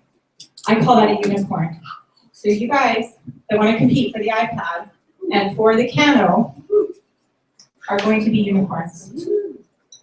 I'm going to tie a blindfold around your head. You're going to hold a dry erase marker right here. This is your unicorn. Okay. And you're going to try to put the money in the bank by putting the dot in that circle where the money goes. Okay? If you're not even close to it, you're gonna stand aside. If you're close, then it'll be a second round. Are you putting that on the ground or up on the wall? I'm gonna put it right here. No, I'm gonna put it right here. And we'll do two, how long do you think it'll take us? I'll take it. Okay, we're gonna do 2 lines then. We'll do 2 lines, we'll be doing it 2 at a time, so I have enough for 2 lines. So we'll have to move some of the chairs out of the way and form 2 lines. Jared's gonna help, he's gonna be in charge of one. Hey, keep the chairs where they are, just make a line right here. Okay, yeah. And make a line down the middle. Take a line down the middle, line on the side.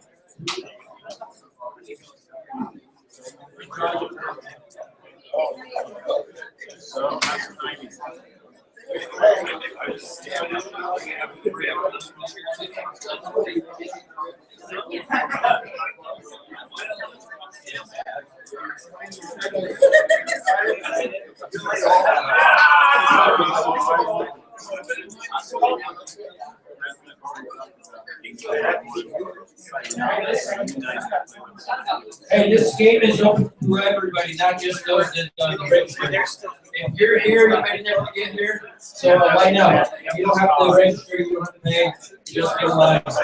Open to everybody. Everybody. Everybody. Everybody.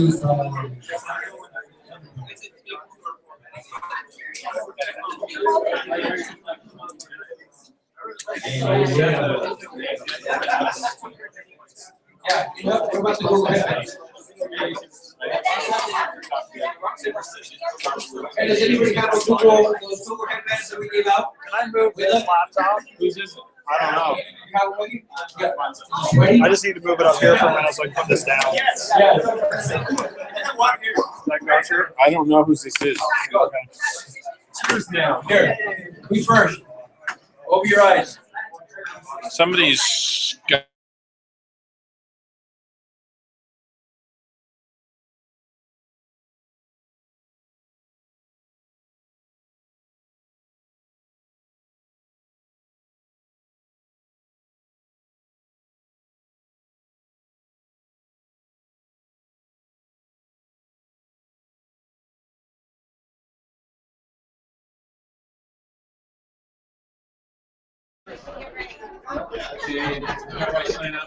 Okay.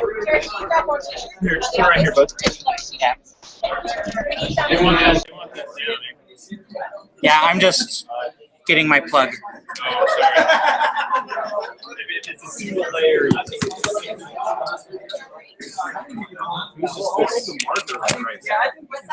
this yours? Yeah, that's mine. Yeah, they got it down.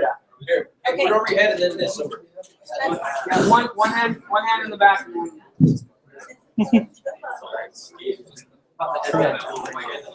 Always a crap face. Ready, set, go. Every time. You're always a crap face. People get sweaty t-shirts too. Go for this little circle. T-shirts. Okay, go.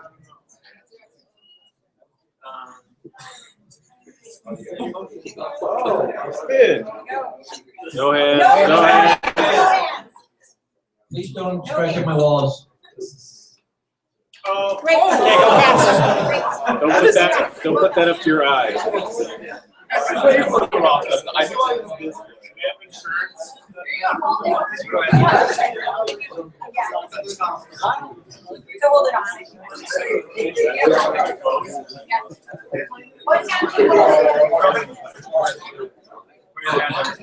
No. No man. You can spin it. Spin them. Nobody's ever gonna get it if you spin them.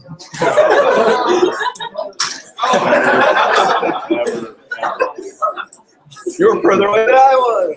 Should we like mark where we were? You gotta do like right where our name No, was. because you have to be in here to even. Spin them early. What if no one's You even guys, I close? spin, you guys get in line again. I won't spin it. Don't spin. No. Let them see, let them see. On your forehead. Okay, hold it. You wrote on my wall. You wrote on my wall. Get out of here. Oh, nice. Oh. So close. We got in the paper.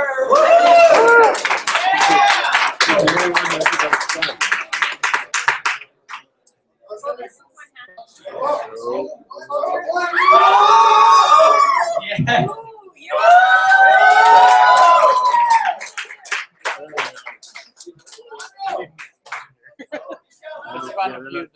No foot, no checking receipts. No checking arms. He's You're in. in the circle, so stay here. If you're inside the black circle of words, then you stay. Here we go.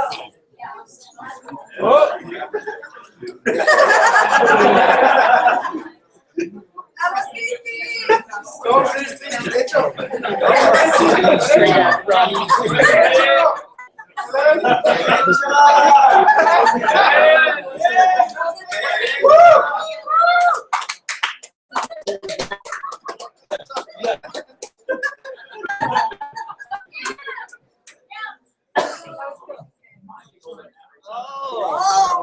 Did you get it?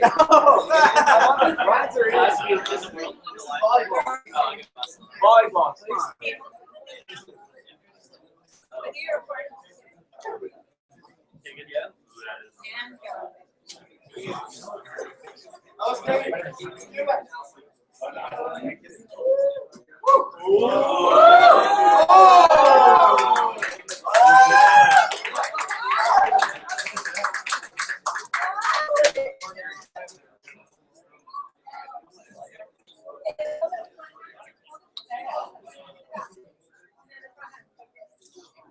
You're gonna put this shirt around your head, hold it in the back of one hand, and then put it on the other.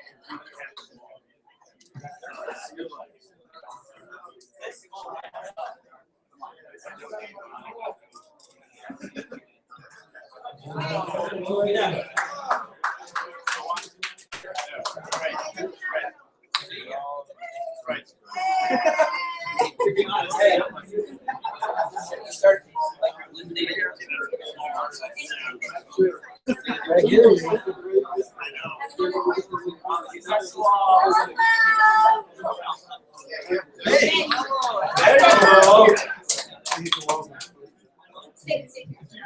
No more hitting the wall with your feet. It was an accident. You put head first. No puestos en la.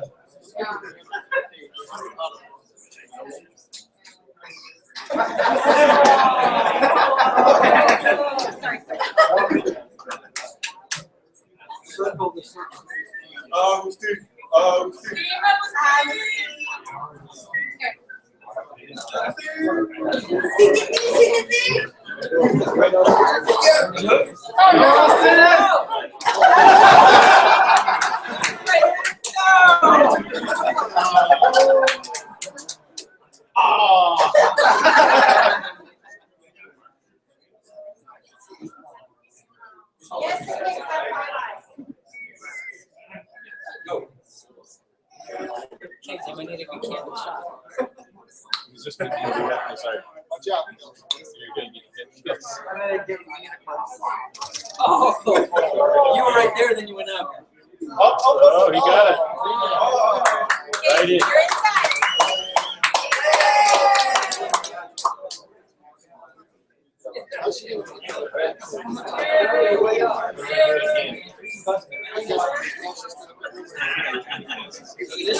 This side.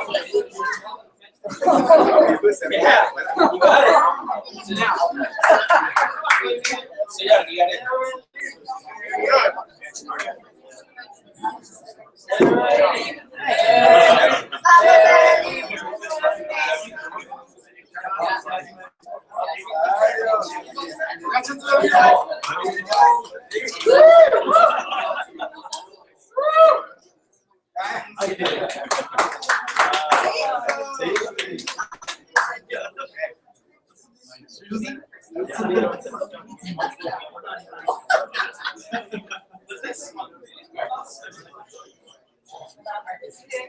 Yeah, I think I got it.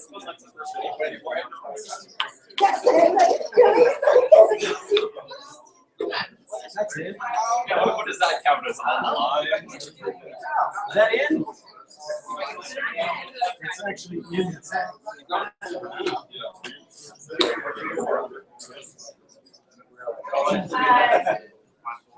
Are you in? You have to be inside. I'm line myself up. Over there.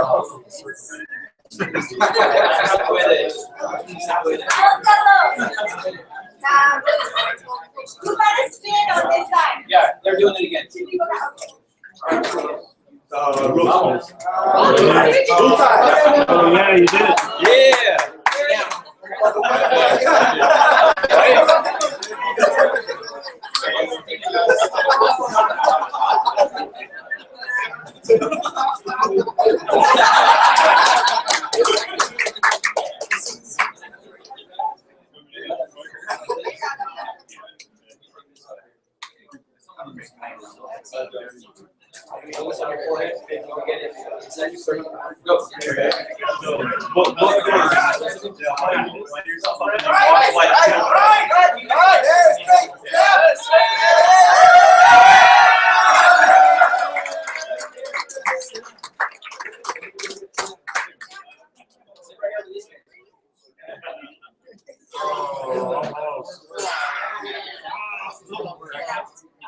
You have to be inside the work. Inside the work.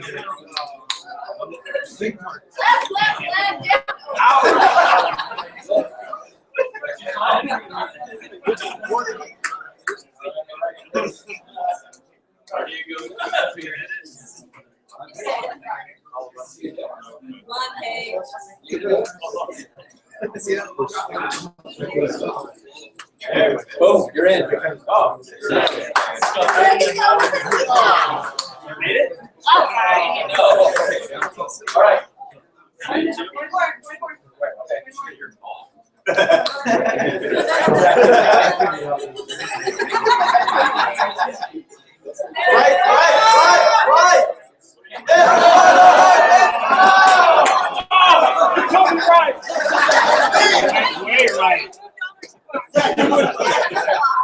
All right. Did everybody that was in the circle sitting right here? Put it in. How many? 1, 2, 3. Everybody get quiet. 10. Okay. So 5 and 5. 5 over here, 5 over here.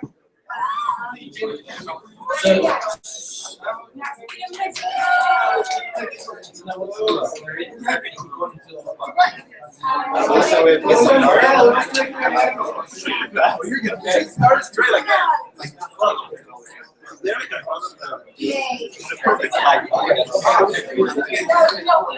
Just make yourself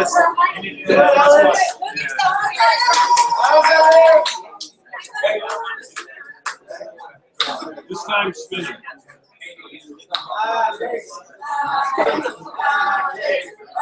Let's. I know it's great.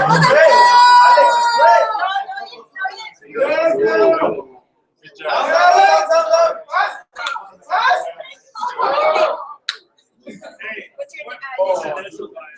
Okay, what are we doing? Initials? Yes, you gotta do that. Here, I got a pen. What's your initial? ACL.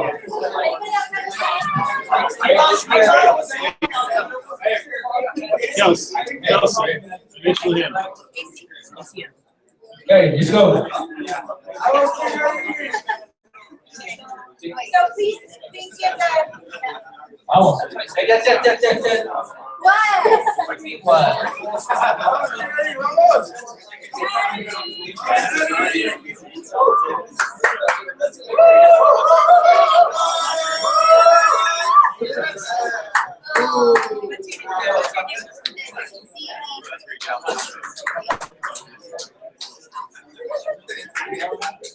That's it. That's a good time.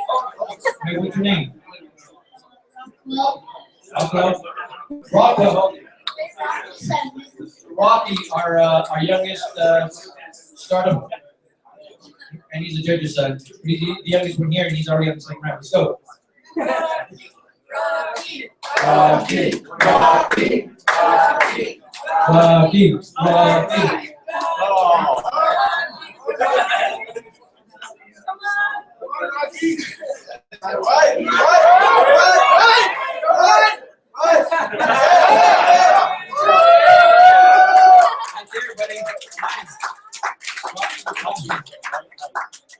Last name?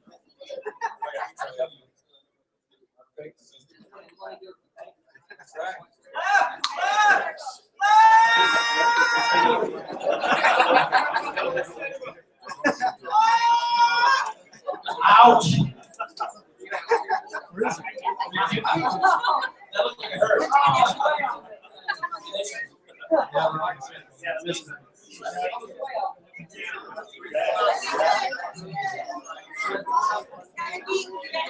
Yeah.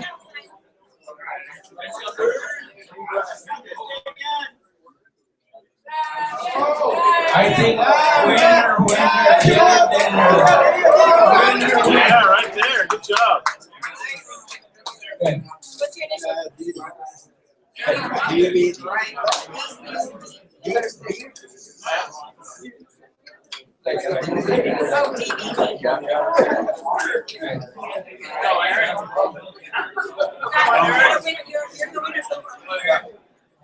You got Rocky.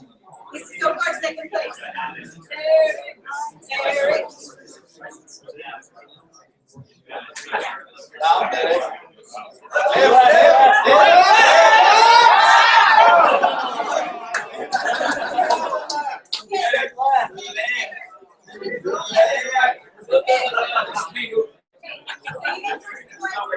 All right, stand up, stand up. So you, first place. Look at this. Almost in the middle. You let's pick first. iPad mini? Okay, no.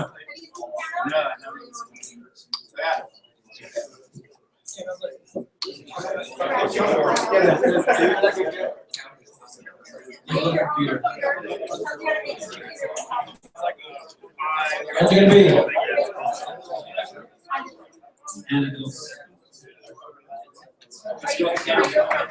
No.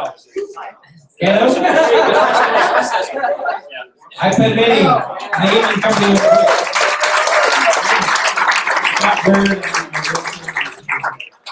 Nombre. Damián Vera, Papi. Second place. Good job.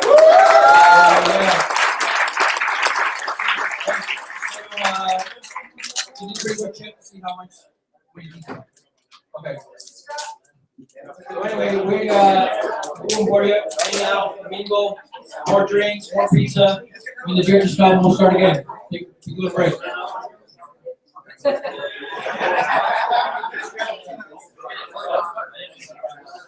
That's fine.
Is this recording?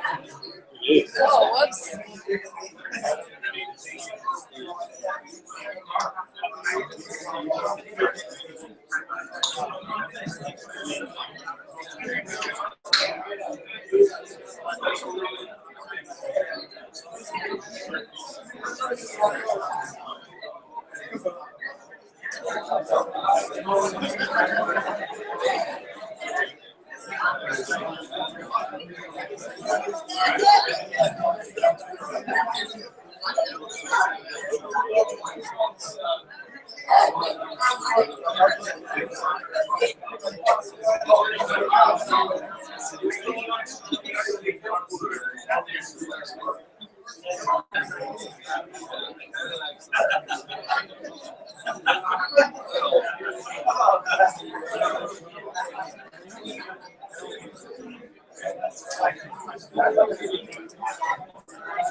So I posted on Twitter, right?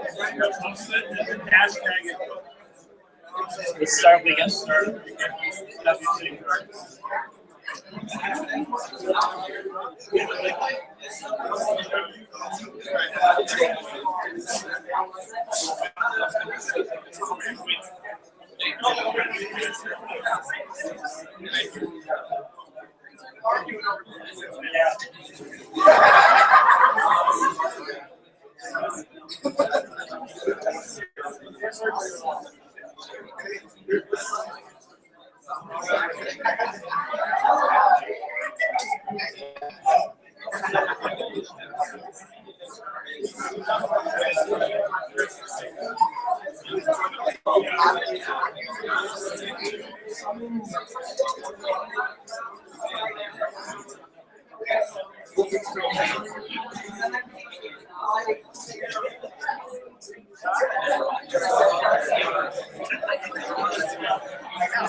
at 8 o'clock.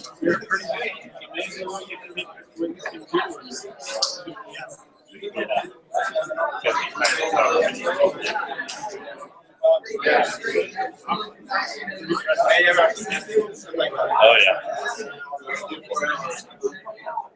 So what the heck? Where?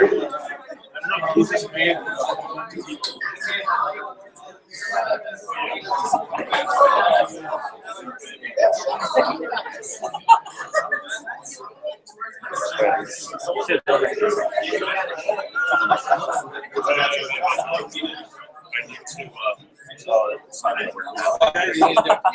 You're on mic.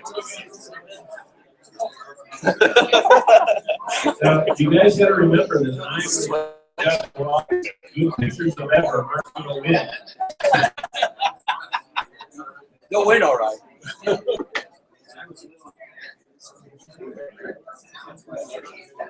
You want what they're picking is known. That's the one I want.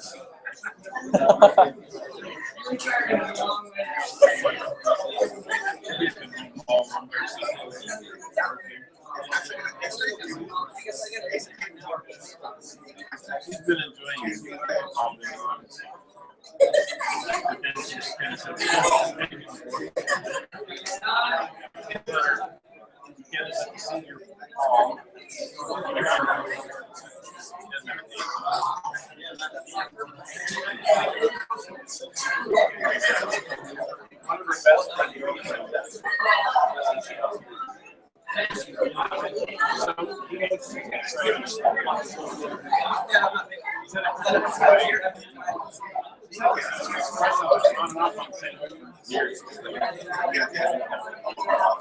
She's had a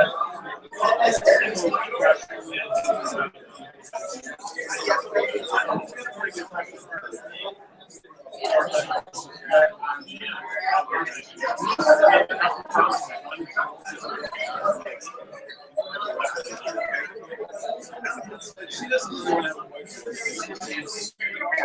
to have a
we could take all the way back anyway.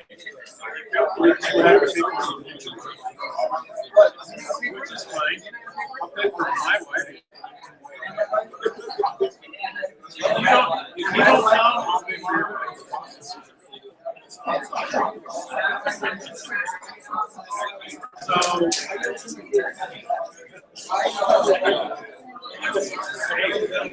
I know you can take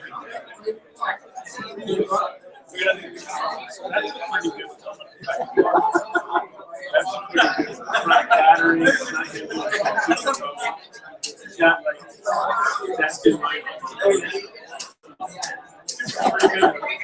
You gotta get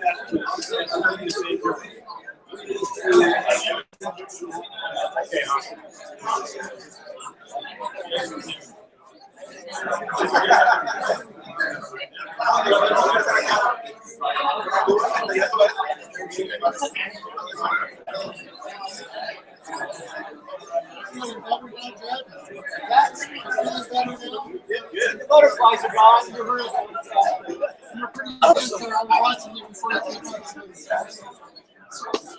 Yeah, you know, I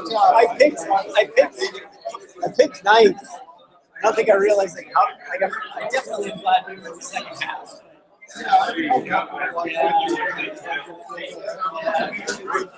And like that those first six. I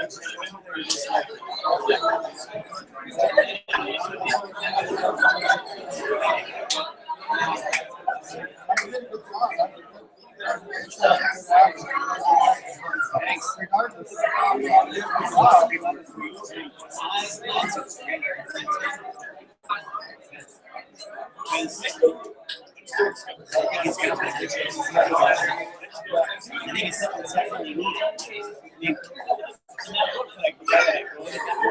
Really fascinating. I had this idea came to I run a lot and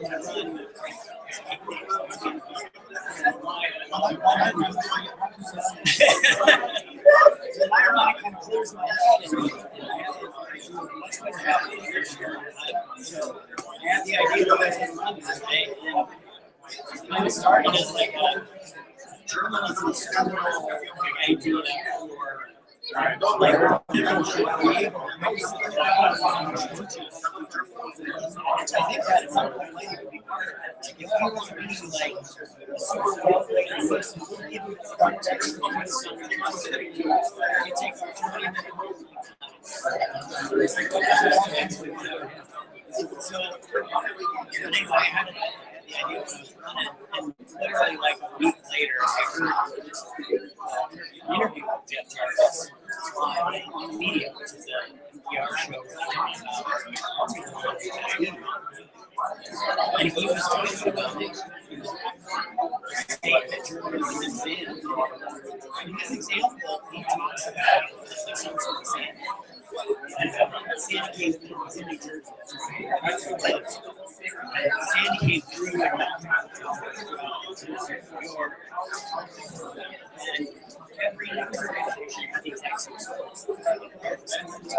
He says, you know what?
Brad Harker, no, this guy. No, he didn't write a book. It was the first presenter. The second presenter. It was Brad Harker. Yeah. He said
Here we go. Judges coming through. All right, let's see. Let's do this. Hey, do you want to do your little thing first before you let it? Yeah, it's actually part of it. Hey, before we get to the judges, I just want to thank everybody for coming out. I want to thank the judges for doing what they did.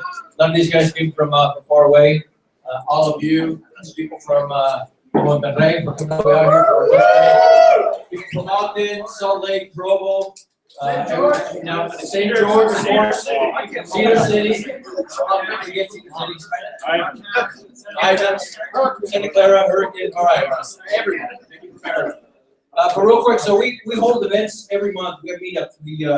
We have lunch. We invite experts to kind of come in and teach what they share their skill set with us.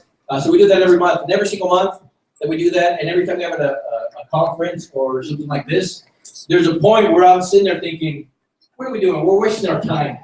Nobody wants to come. Nobody wants to participate. And then every single time it starts, I'm thinking, you know what? This is all that stuff, all the time, all that effort that the entire team put together. This was obviously well worth it. So thank you very much. Give yourself a round of applause.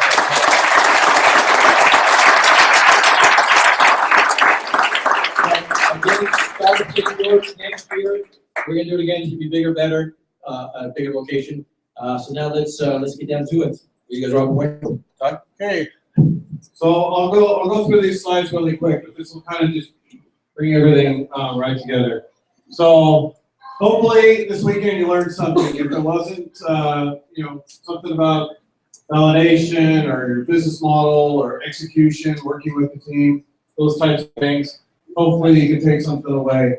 remember, you're part of a bigger community, and ultimately, just thanks, like Ever just said, for everyone. So we already rounded in applause, so we'll move forward. So what's next?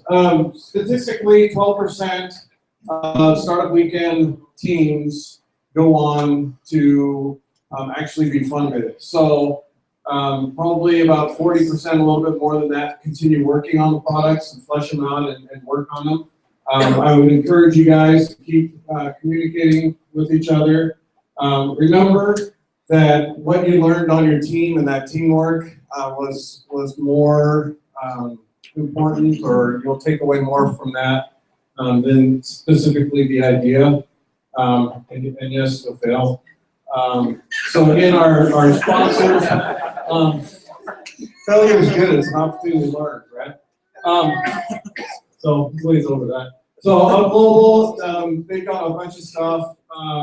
This Startup Next is what happens after Startup Weekend. It's kind of like I don't know if it's a 12-week or 16-week kind of nightly thing that you go after work and you keep working on your project and stuff like that. And our intentions are to have that going on here in Southern Utah. It'll happen. Okay. So these are ways that you can get back. Keep coming to events like this, support meetups, support your community, because that's where it happens at the community level, led by all of us. And attend our next meeting, our next event, we don't have a date yet. And then there are other events. Meetup, where there's Startup Digest. Okay, so the winning teams, these are just gonna be blank boxes, so everyone that had a team name.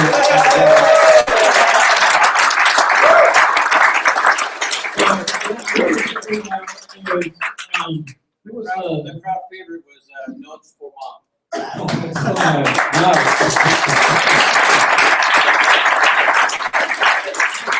So all I can say is that from watching the judges bounce back and forth, I mean, this will be like this, we like this, we like this, we like this, but then there was this, or there was this and that, and so everyone did a really good job. That really came strong, but there were just things that weren't quite fleshed out, and then it was hard as judges to see them basically say, based on the amount of time that there is, and it was a hard choice. So what I'm going to do is I'm going to give them the microphone and have them list who's the third and the second, and then last, the first place. And again, I'd encourage you guys to keep working on it. So do we have a favorite third? Who wants to say, or honorable mention first? Yes. All right, I'll do the honorable mention. The honorable mention is Page Avenue Design.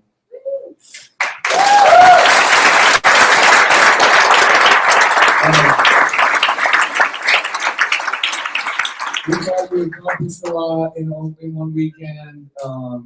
Was able to put a team together even from outside of people who were here. Great product. Hope you continue it. Looking forward to see what you do. Give her another round of applause.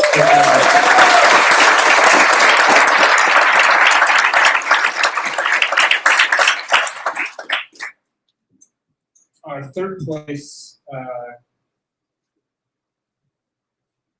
was Twist Math.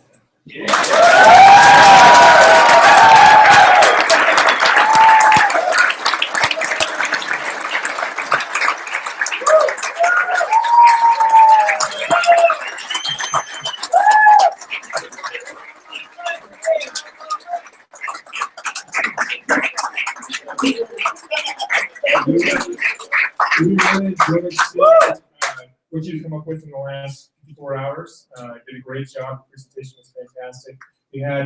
We strongly encourage you to seek validation, to find more validation in the products that you're working on, and best of luck with getting that to work. Congratulations.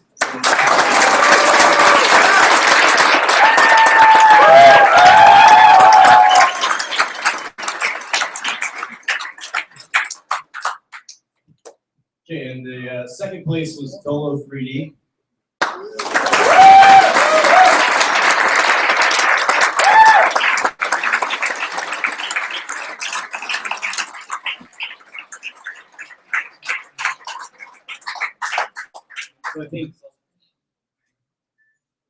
think one of the strong things you guys had going for you was this concept of bringing those three groups together. And there's definitely a market for that. There's definitely a market for 3D printing and bringing those communities together around 3D printing.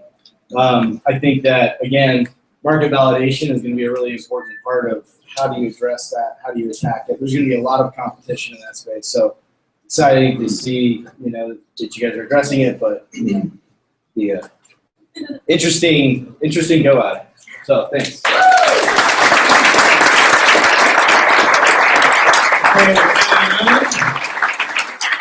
The reason we all came here, but we came here for other reasons. We'll have the finalists. Who wants to announce that? You. Go ahead. Do it. Don't call the wrong one. Okay.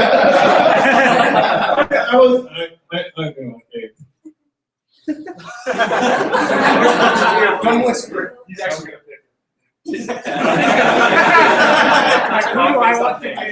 I can do it if you want. I can do it if you want.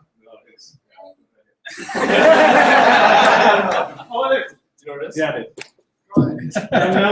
okay, the number one pick was Safe Place.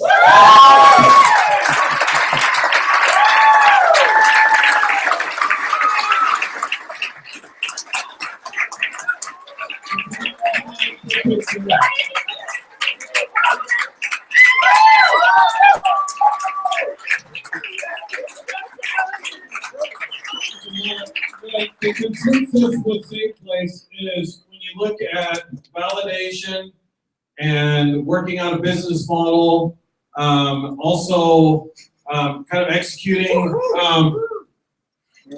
Was yours? Was that the PowerPoint one? Did you have a functioning app? Yeah. Okay, so that was one thing that the judges kind of held back a little bit. Or like, we like that one if that was actually a functioning app, but those were PowerPoint, so maybe they took screenshots or whatever. But the fact that it is a functioning app, in addition to those other things, make it a strong product. Also, kind of bringing a big team together and getting a lot accomplished in that amount of time. Good job again. So please give them another round of applause.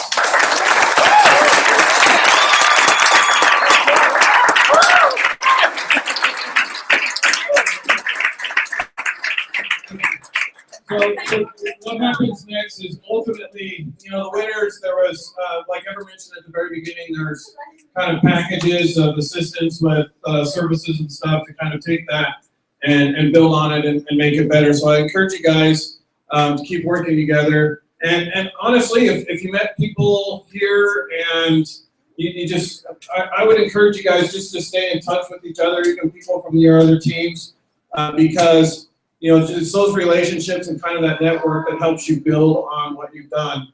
And again, for those that weren't chosen in those 4 or 5 groups or categories, keep working, because there was a lot of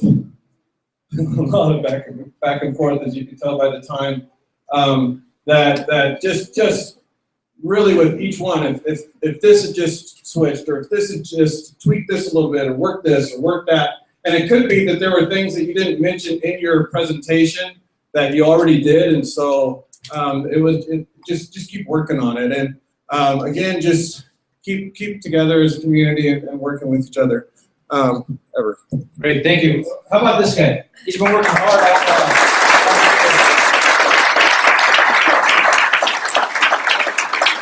and he's even training.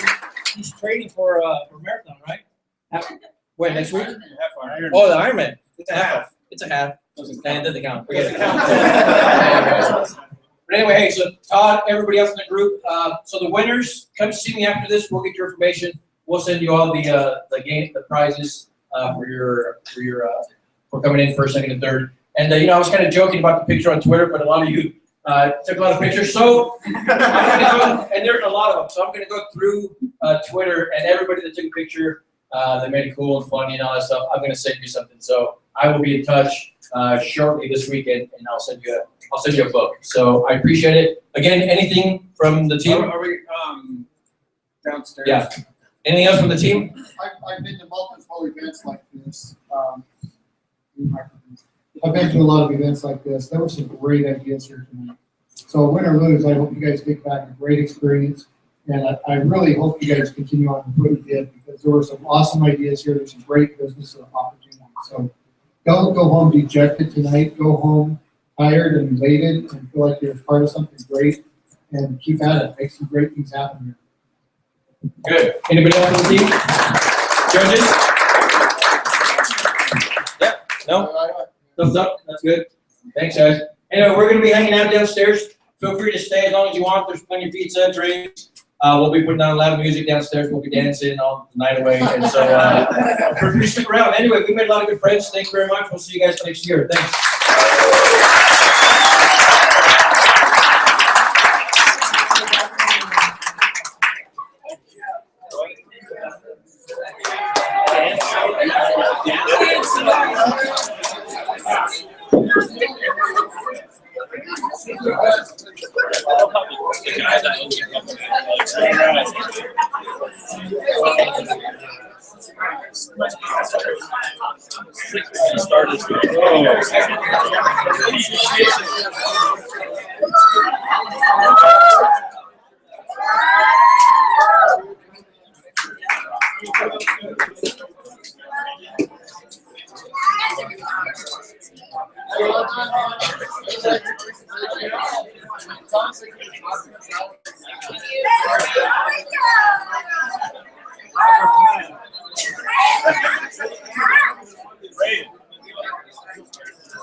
I know, nobody's had a shower today. All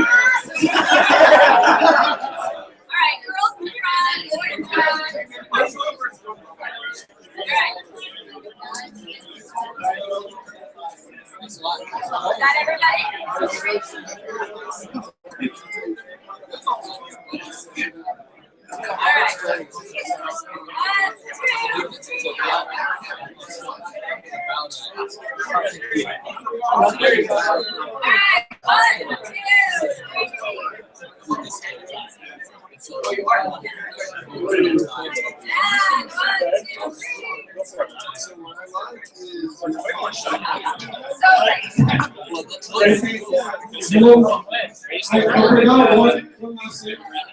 You can hear me once.